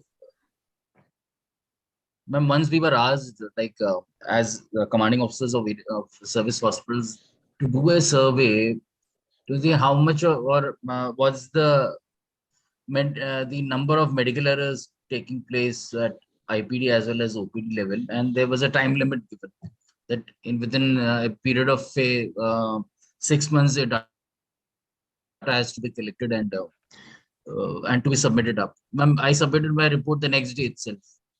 That it can't be done because it is never ever reported, because we have been seeing that over a period of time nobody reports any medical error taking place. and even if it takes place, it is it is put up in such a way that it becomes a part of a complication, or it is part of the way the treatment is going on. So and one of the major reasons behind it was the loss of reputation as well as legal complication which was taking place. Absolutely. So it will take a lot of efforts, ma'am, and I'm not sure when it will happen in India, at least. See, even if you don't believe in disclosure policy, I know that it's a long time, but in case if an error has happened and you have to communicate something like, instead of left leg you have amputated right leg, how will you hide that mistake? Ma'am, that's the reason I told you, ma'am. Unfortunately the surgeons bear the brunt of it, because there it is visible. Otherwise, majority even the data shows hardly any 15 to 20% are there. Yeah. So they can't escape, unfortunately, but the errors are taking place elsewhere also. Yeah. Because the damage is very major in the surgical cases. That's the problem. In medical, of course, there can be damage in the medical cases also. Not that it's little less, but it cannot be hidden. I think that's more the thing relevant. I completely agree with you. Completely. So we have two presentations, one by Rashmiji and the other one is by Padma. Rashmiji, are you there?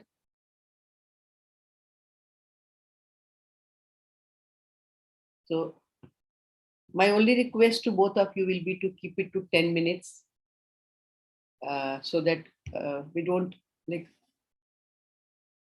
overshoot the time.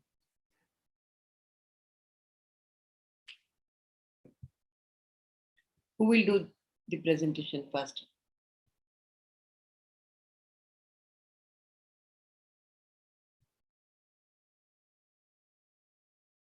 Padma like to start with it if she's ready. Padma, are you there? She's not there. Let me check, because she was there later on if she has. Okay, give me 2 minutes. Yeah. Ma'am. Yes, Padma. You're there? Yes, I'm there. Can you give me the host so that I can share my screen? Give me 1 second. Oh, sorry.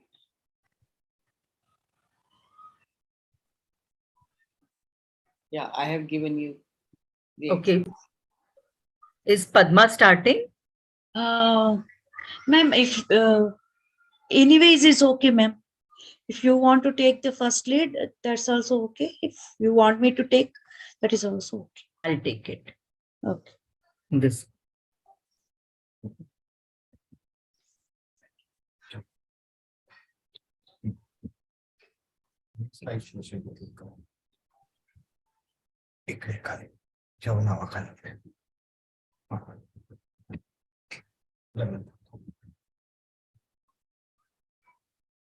Yeah, can you see it?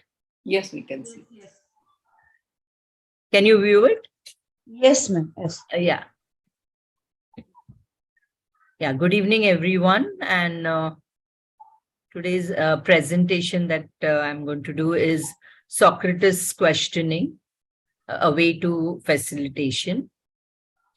As you are all aware that Socrates is considered to be one of the most prominent ancient Greek philosophers. He's also known as the father of Western philosophy for his notable contribution towards it. And he's responsible for developing what is known as the Socrates method of questioning, also known as the method of Elencus. And surprisingly, this pedagogy is relevant even till today. Before we delve into the details, I would like to show you, take up a simple activity. I know both the pics popped up. Actually, only one pic had to pop up. Anyways, no problem. But because of the time constraint, as you can see, identification of this, the first pic I would be asking you these questions and waiting for your responses, but I think the time limit will exceed. So the first pick, as you can see, okay, they are sunflowers. And this is the kind of questions that you would ask. Sorry.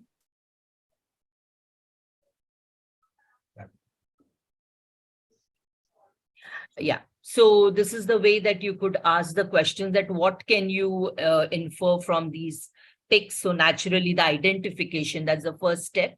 It's of sunflowers. In the first pic, you see them positioning towards the light. And you can ask the next question, that what perspective do you have for this pic? Or if you show both the pics, you can ask them, what is the difference that you find in both the pics? So the first pic, the answers or the responses would be, the first pic, the sunflowers have positioned themselves towards the sunlight so that they get light and energy from the sun. Whereas in the second pic, what is the difference? The second pic, you find the sunflowers facing each other. So what is your perspective about the second pic, you could ask? And they would say that the second pic actually tells you about some cloudy days, though it's not mentioned there. The first pic is of the sunny day. The second one is when it's a cloudy day. At that time, what happens? The sunflowers face each other. Why is it so? Why do they face each other? It is because they, get energy from each other, the warmth from each other. The next question would be that what message do you conclude out of this? So the answers again would be like, getting support and empowerment. So how is this reflection? How could you apply this reflection to our lives? And then again, the answers would be that you have to be compassionate towards each other. You have to reach out to the people who are vulnerable, who have a low morale. Or even during the pandemic, we saw that, people had gone into depression. So this is how you need to support and help and reach out to each other. So basically, the Socratic method of questioning, you can take up any topic or an image. Here I had taken a pic and discuss, throw it open to the audience to elicit information from them. And there has to be an open discussion on it.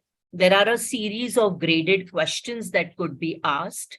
And based on the identification, observation, reflection, and analysis, you come to a particular conclusion.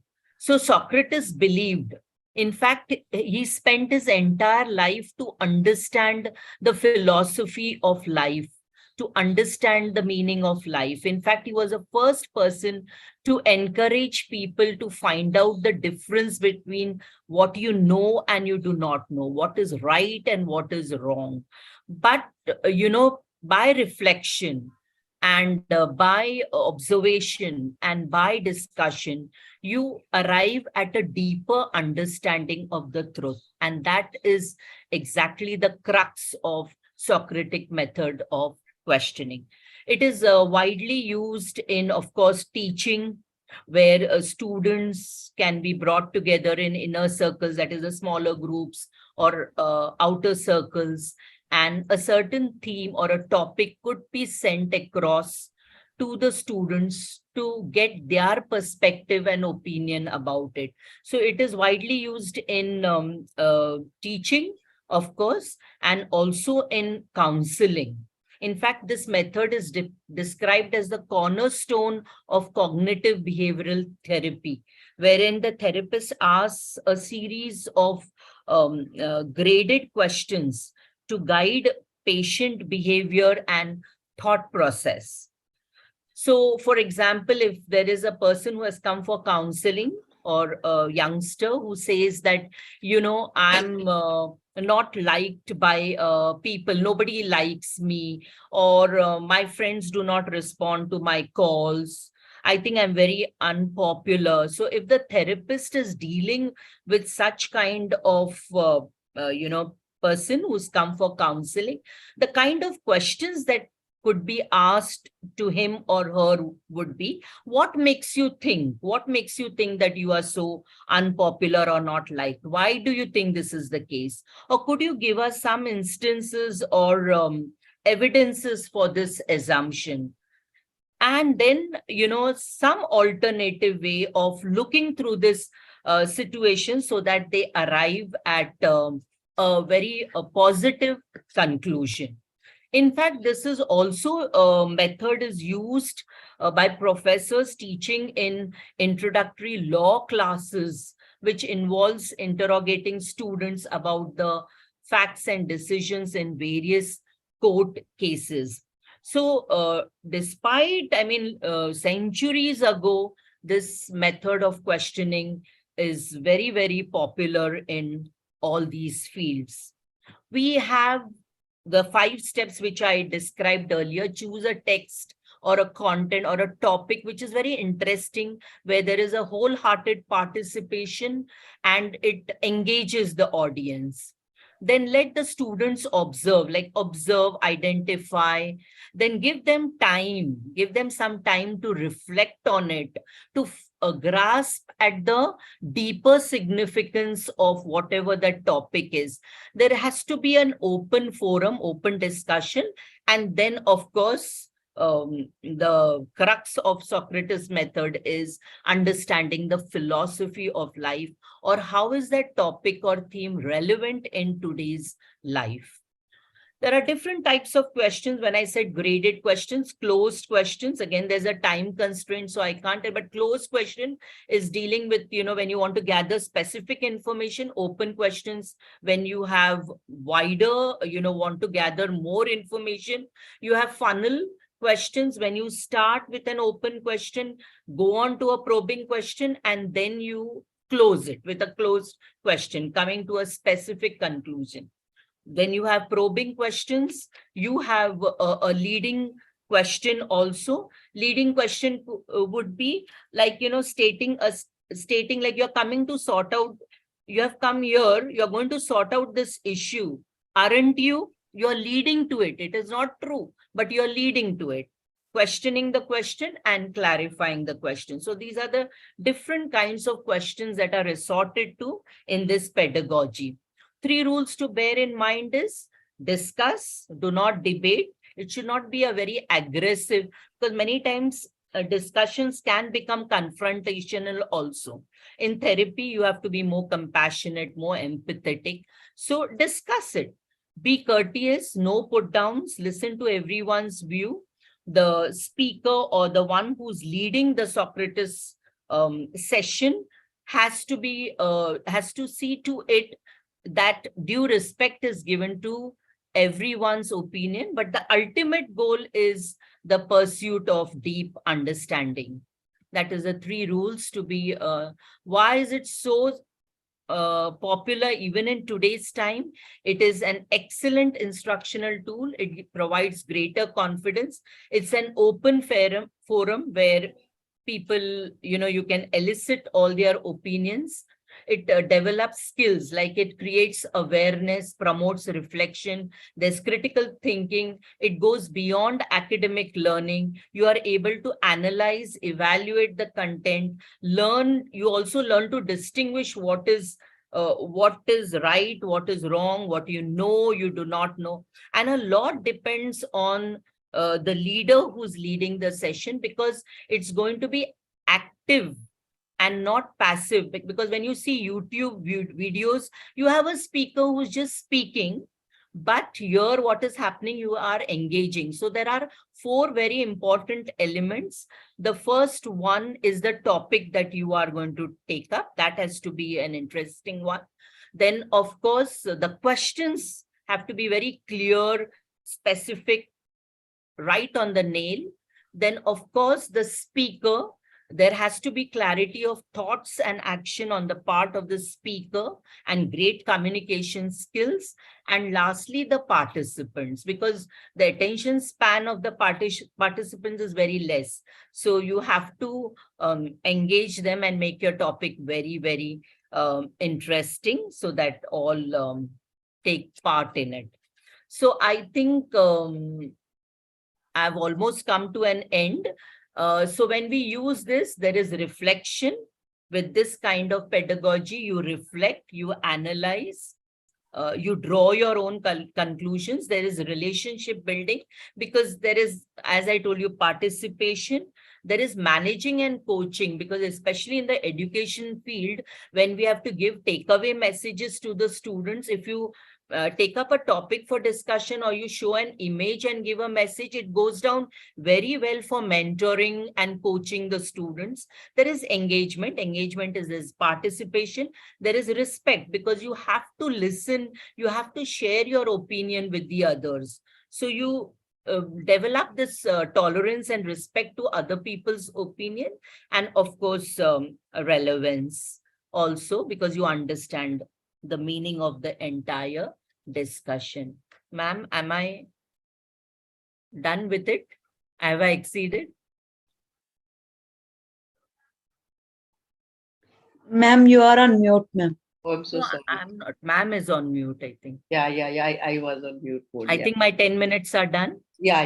I put an alarm. Okay, so I'm sorry I had to rush up all the things, but I would have loved to give you examples of each type of questions and instances, but within this time frame, I think that's the best I could do. Yeah. So I thank think you. the whole idea is to introduce them to the concept of Socratic questioning, because we are in habit of telling more and asking less. So we speak more, but here there is an involvement of the audience. So that is very, very important. And the confidence also grows because you are expressing your opinion. So there is independent thinking also developed. They think very critically and before expressing their opinion. This works very well.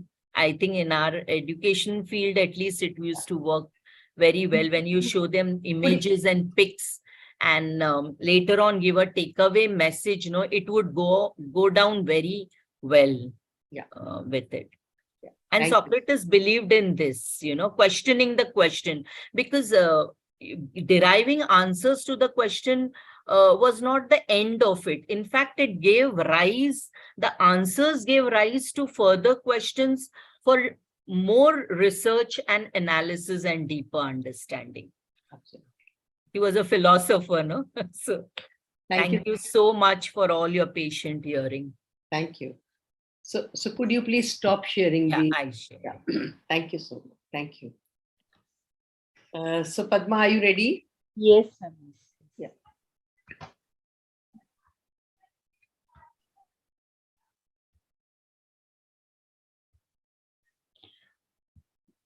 Let me introduce myself with a short intro. Is everybody able to see my screen?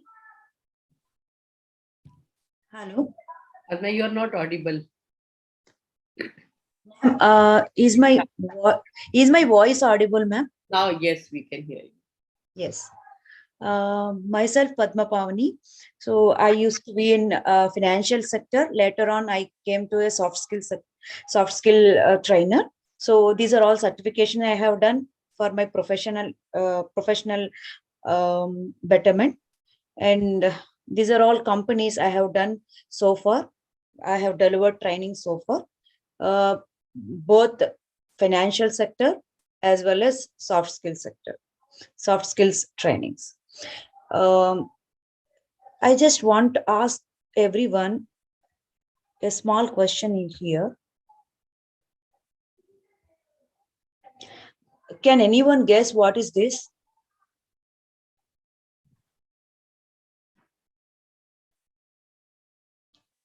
Can anyone guess what is this? Please unmute, or at least you just type in a chat window. Tomato, smiley face, toy, happy tomato. Thank you for your participation.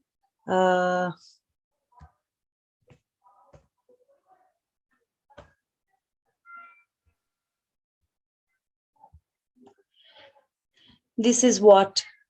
This is a boy wearing fancy dress. So what did you understand by this?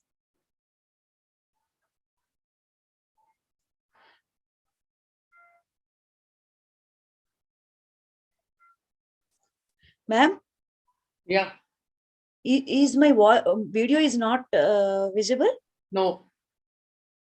My screen is not visible, ma'am? The screen is visible, but you are not visible. Okay, I wantedly stop, ma'am, because my eyes are completely burned, reddish in color. Okay, check. So this is what happens when we are giving any presentation. That is the importance of the introduction. If we think this is the body, the introduction is most essential. If we don't give powerful introduction, so that our body will be in any presentation, there are three parts. One is introduction, and the one is body, and the final one is conclusion. If we don't open up a right kind of introduction, the how much we prepared a good body, that will not show impact on our audience. So our introduction should be so powerful, plays a vital role. And we all know the good start always half done. Let me share one more thing. You as we have a little time, I just play only 1 minute. Actually, this video is for 2 minutes. You just watch a small, beautiful video.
Can you guess what maybe the topic is?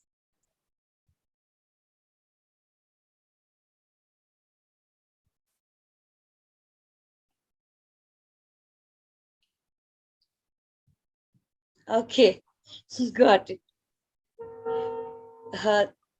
This was which I used for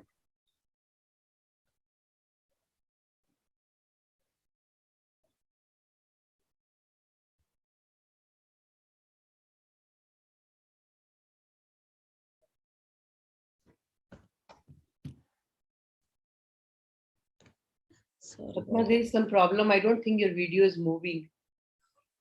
This was, ma'am, did you got conflict management? Yeah, we can see now. Yeah. Actually, this video, I used it for conflict management because this is another way of introducing our topic.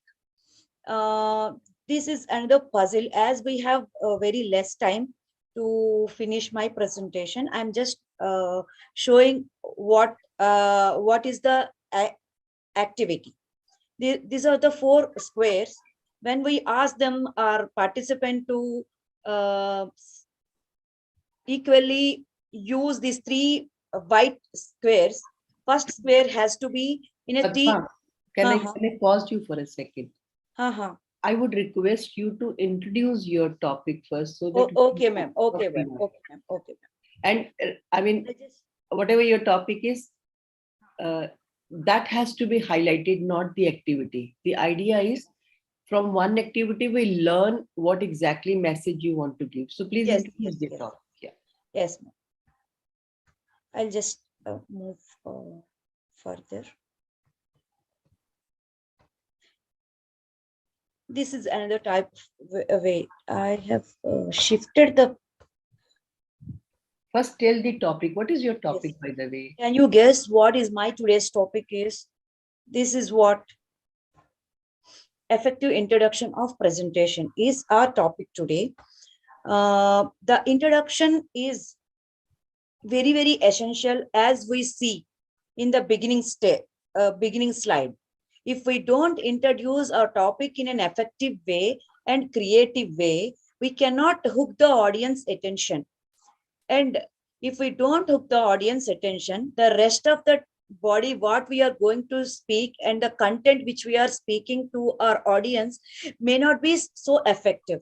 So the powerful introduction is very, very essential to start to any presentation or any training.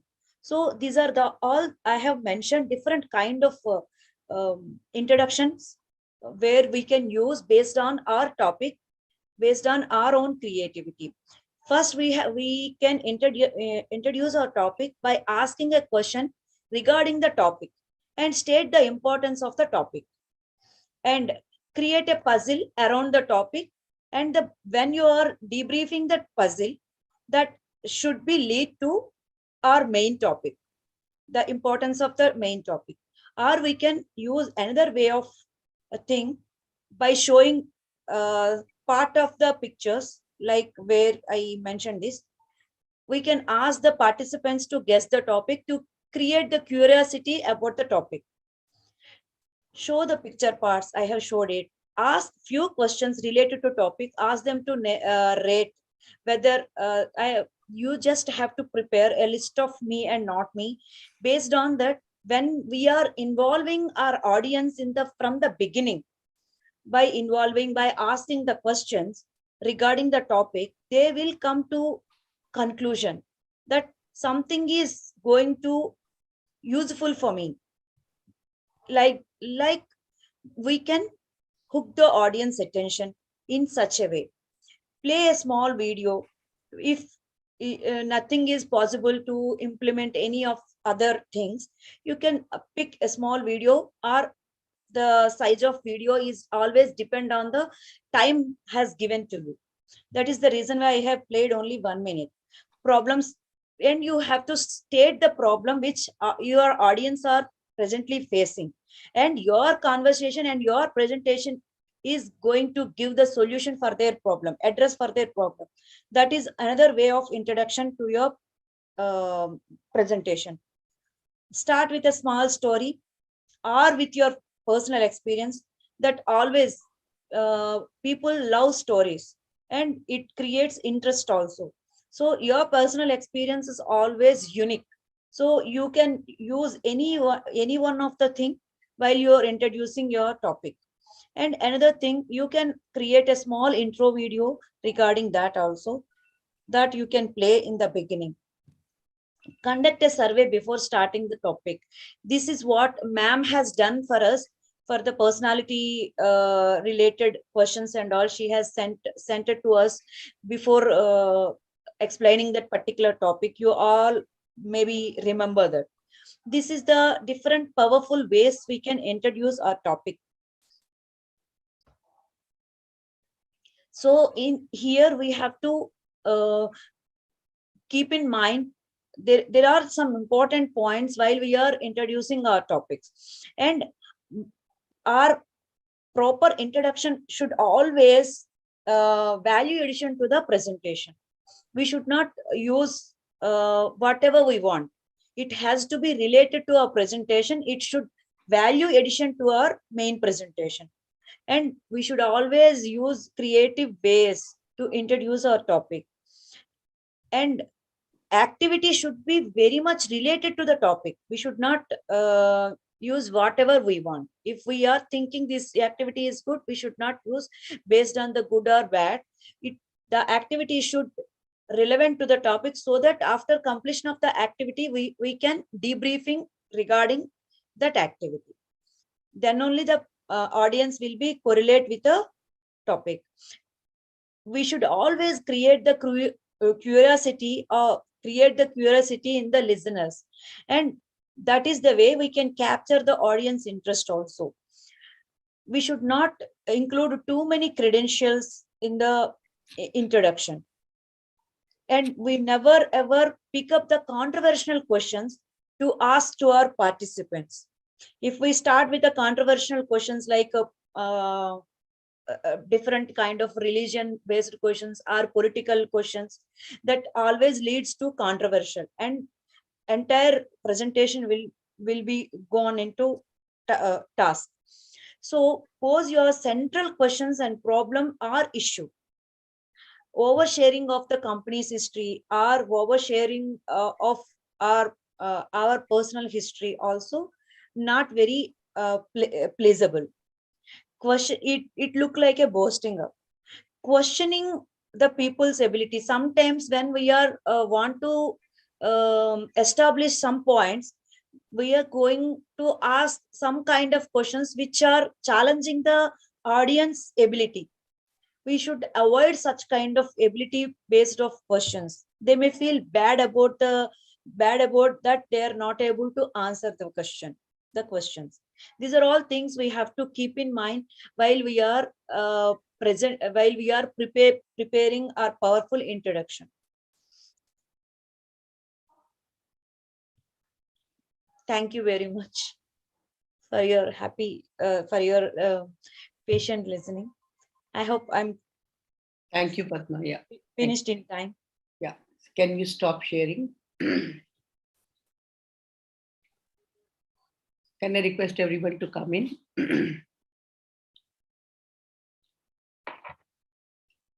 I think we didn't take even a single screenshot of our this thing, no? Yes, ma'am. Yeah. So can I request everybody to have the camera on so that we can take a picture for all of us? Last day. Yeah.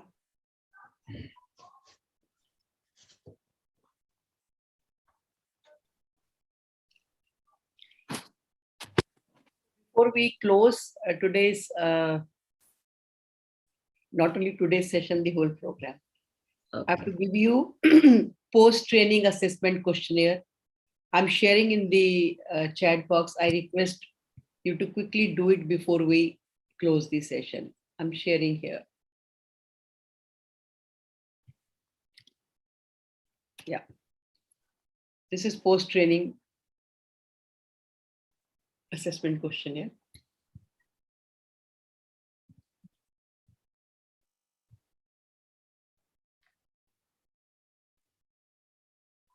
Are we all there? I can take the picture if everybody is comfortable. Yes, ma'am. Thank you.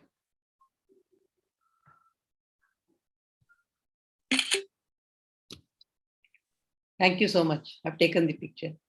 Oh, and please share it in the group so that we can also post in our social media platforms, and I will tag it with you. Sure. Thank you. So I've shared the link for the post-program assessment, and I'm also sharing the feedback form before we close.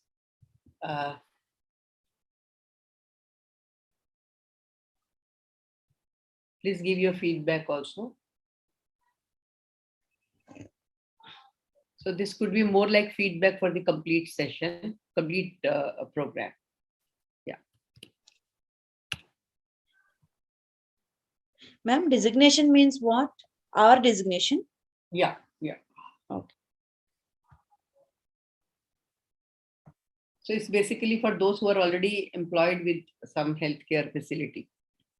And that's okay. If you think your designation is trainer, you can write as a trainer.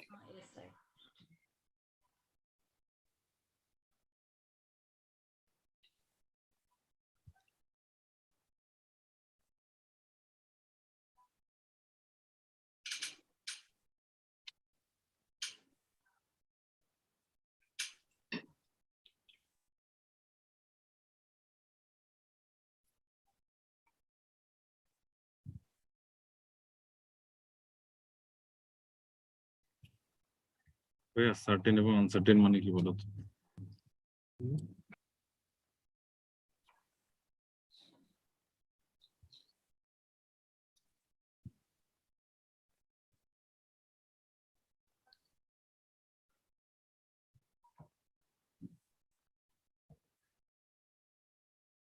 Ma'am, most of the questions are related to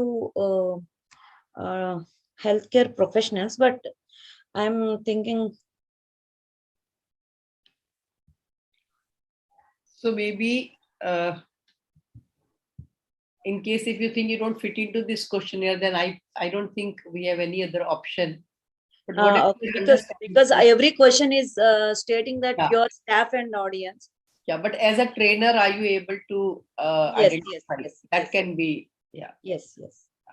I'm answering in keep it in that mind only. Yeah, sure.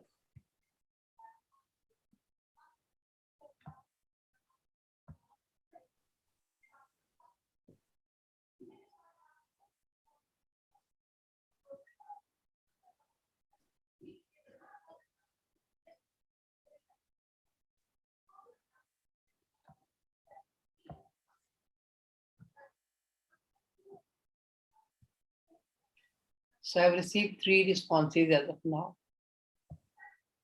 Those who have finished this, they can do the feedback form.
So I have received 7 responses for the post-program assessment and only 2 responses for the feedback. I request everyone to complete before we close today's session.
Ma'am, I have submitted both. Yeah, just give us a minute so that we can close together since it's the last session. So I thought we'll close together. Give another minute or so. Okay.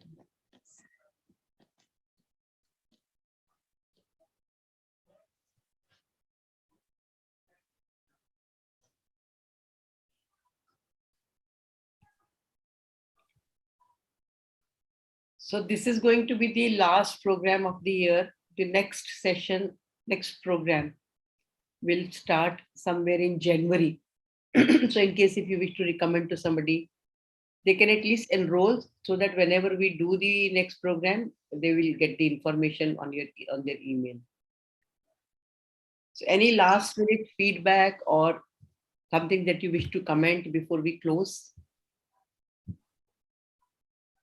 Thanks a lot for making such an important topic, ma'am. Being an administrator, I really know the value of it, because every day it's a fight, every day is a challenge, and thanks a lot for making it much easier. As we had talked previously, we are actively implementing whatever things which I've learned and which discuss with you, ma'am. So thanks a lot, and I'll be bothering you, ma'am, in between. Most welcome. Most welcome. Thank you, ma'am. Thanks a lot. Madam, Ji. who is studying? Sorry? My mother. Mother is studying. In fact, in our busy schedules, you have really given us, you can say through this online way, through Zoom, we could actually complete the whole program and in a very effective manner, almost like meeting in person, chatting with each other, playing games, role plays, So uh, the online platform was amazing, the way you conducted. It really made us feel that actually you're sitting in front of us, and we learned almost the same way as if we would have met you in person. So thank you. The content was really amazing from the trainer perspective. I guess there's a lot of clarity on the perspectives of the staff, of the patient, relatives. So all angles were explored in the content. I think that is a very holistic way in which we are looking at communication. So thank you, ma'am. Thank you. Thank you. Ma'am, may I? Sure. Please go ahead. Yeah. Thank you so much. I agree, of course, with everyone. And I think I speak for all of them that we have really learned a lot from this course. And now I really feel confident also if I have to go back to my hospital and, take few sessions with my staff and my doctors, even consultants for that matter, I think I feel now confident in, imparting that knowledge to them. So thank you very much. It's been a very, very nice experience and a very good session. Thank you so much. Thank you. The whole idea is that all of you should be able to independently conduct trainings in your own setup. That was the whole perspective of the program. Thank you so much. Thank you. I would also like to thank ma'am, though I'm not from the medico fraternity, but you actually accepted us in this forum. So that was really very gracious also on your part. And it was a wonderful experience being among the medicos. It was really a good experience. Learned a lot, I think. Thank you. I hope you are able to use it for the trainings that you wish to conduct. Yeah. In the time. I've written in my feedback form certain, I don't know. But I think that is the confidence generated when you work in a group. Yeah. It gives you a lot of confidence, I think, with the exchange of ideas. Absolutely. Learned a lot. We learn from each other. I think that's the whole idea. That is learning. I said very clearly that the program was not meant for this seasoned group. It was for the people who just want to become trainers. But then having all of you on board has really enriched the program, because we get so many seasoned opinions and experience sharing. that really helps each one of us in our own. That one part of it, communication, I mean, attracted me, but then healthcare communication, it was a combi of it. But I said, it's good to have an exposure, to a different side to it, a different role that you can play. True. So I hope it will help me in the future. Definitely. I think, Mission. Thank you so much. And Dr. Indu, I just want to add that Rashmi Ambaune is my mother, and both of us have had a very good experience. I mean, I've been medico and she's a non-medico, but after the sessions, we did have our own discussions, and she said, "Oh my God, this is what you do. This is doctors do such things." And so, it was a very good, interaction with her also after the session. So I think it's a big learning for both of us. Yeah, I think we'll join hands now. I'll handle the communication part. She handles the patient care. Excellent, excellent. And hope we, wonderful combination. One last thing that I want to say, generally parents motivate the children, that you should be learning all this. In my case, it has been Janvi who is always pushing me and motivating me. I entered the NABET also. She's an NABH assessor. I mean, so she told me, Mama, you have to do this NABET. So I completed that also. I think it's the children who have motivated me even in this is a good point in the younger generation. They don't consider age as a barrier. Even I have two grown-up daughters. One is already married, second is about to get married, and they keep encouraging me. This program I was not planning to hold. I wanted to do it in 2023 because her marriage is due in December. She said, "Don't stop working. Are we not working? Why should you stop working? Continue with your programs and continue with the marriage preparation." Although I'm juggling between things, but then I could manage because all of them are very supportive. And they always encourage so that's the best part of it, that even at this age is just a number. And with all this support, and she saw to it that I reach Delhi and complete my training. So I should thank her. I should thank you also profusely. And it's been a wonderful experience with all of them. I don't know whether Jihan is there. He made me the mother in that role play. I thought at least he would make me his elder sister. That's okay. But anyway, mom-like figure, so it was nice. So thank you, everyone. Thank you. And all the best. And good luck to all of you. Thank you so much. Thank you. Thank you. Am I audible, ma'am? Yeah, Padma, you're audible. Ma'am, I can say one word, that you have a command on the subject like anything. You are commendable on the subject. I don't know how many years of experience you have, but you have commendable command on the subject like anything. And I'm always felt privileged being a participant among with all the doctors. Most of them are doctors.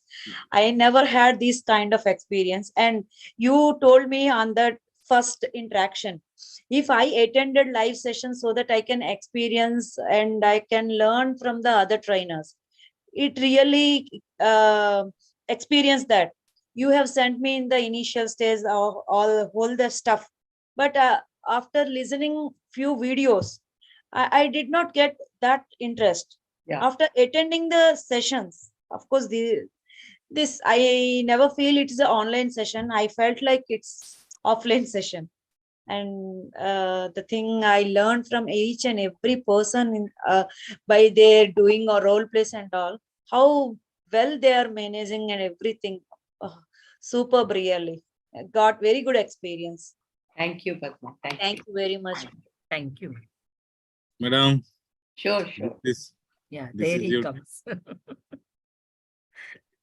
Madam, from the beginning of COVID, I was in China. After that, I came to Bangladesh. And from last 2 to 3 years, I have done so many online classes, but I never found a trainer like you. This is excellent part from my side. Number one. Number two, you have addressed every single issues with every single stakeholders. That is the most important part from my observation. Another one is, maybe I am the youngest student in your class right now. So I got so many seniors from here. Maybe I'll be connected after the class and I'll take the advantages of the youngest as a youngest. Thank you, madam. Thank you so much. Thank you, everyone. Thank you, everyone. Thank you. She well managed and addressed each and every chart also she observed and she acknowledged. That is what I really want to learn from her. And Master class from Masterpiece. I want each one of you to imbibe these qualities and then take this forward. That's the whole idea. Yes. Thank you. Really. Thank you so much, everyone. I think it was very humbling to hear your comments and feedback. I wish all of you a great luck and create opportunities, create moments where you can transform people by empowering them with these skills and abilities, because this is one area where people are not trained properly. A lot of people make mistakes because they don't know what is the right way of doing it. But you be good role models, you be good example for them, show them how to do it. Then you can see a change and transformation in them.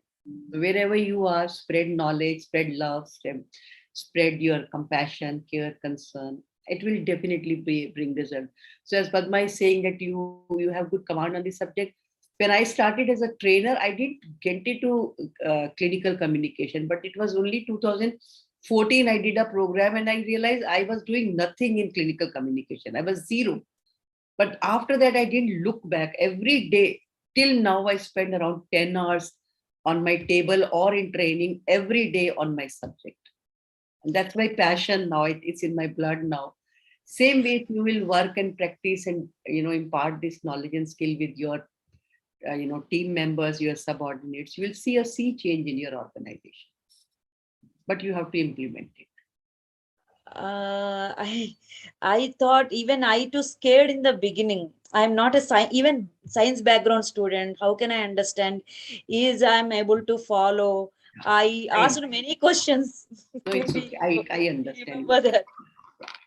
And so, all the very best for your daughter's marriage, ma'am. Thank you so much. Thank you.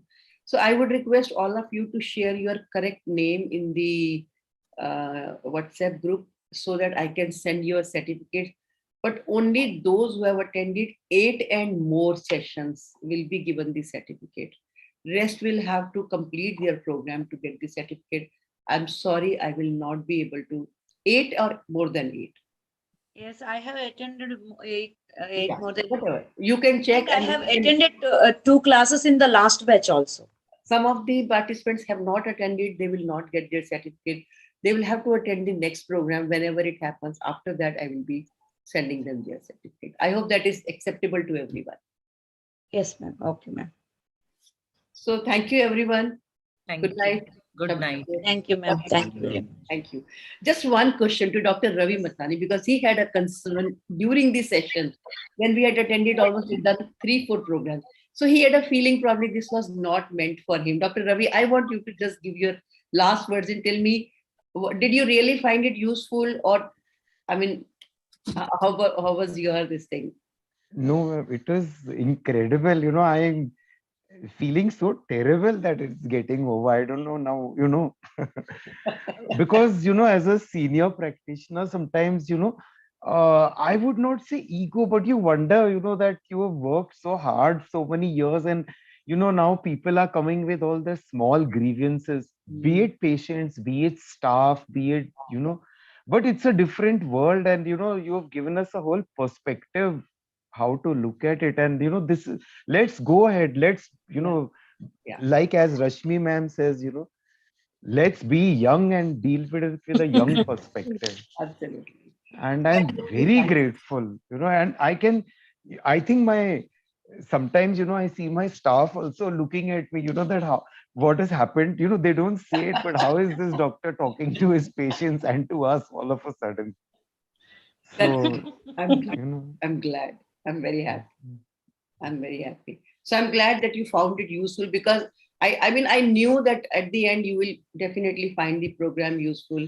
Any topic that you think I should be removing from the list? No. It All was topics. it was one thing was, you know, as good as the important as the other. Then let's go on. But anytime you think that any of the topic could be replaced with some more useful and suitable topic, I mean, I could consider that as well. Ma'am, I want to add something. Whenever I am face across any person, medical background person is not behaving properly, immediately our training came into my mind. If madam taught them a training, definitely they will not behave like this. We all face our own set of challenges and we learn how to handle them. I think we all learn. Whenever I come across a medical background person who is not behaving properly, I thought about this program. That's all right. Thank you so much, everyone. Good night. Thank you, ma'am. Thank you. Bye-bye. Good night, ma'am. Thank you. All the best for all of you for your great career. Thank you. Don't forget to share the picture. Thank you all. Thank you. Sure.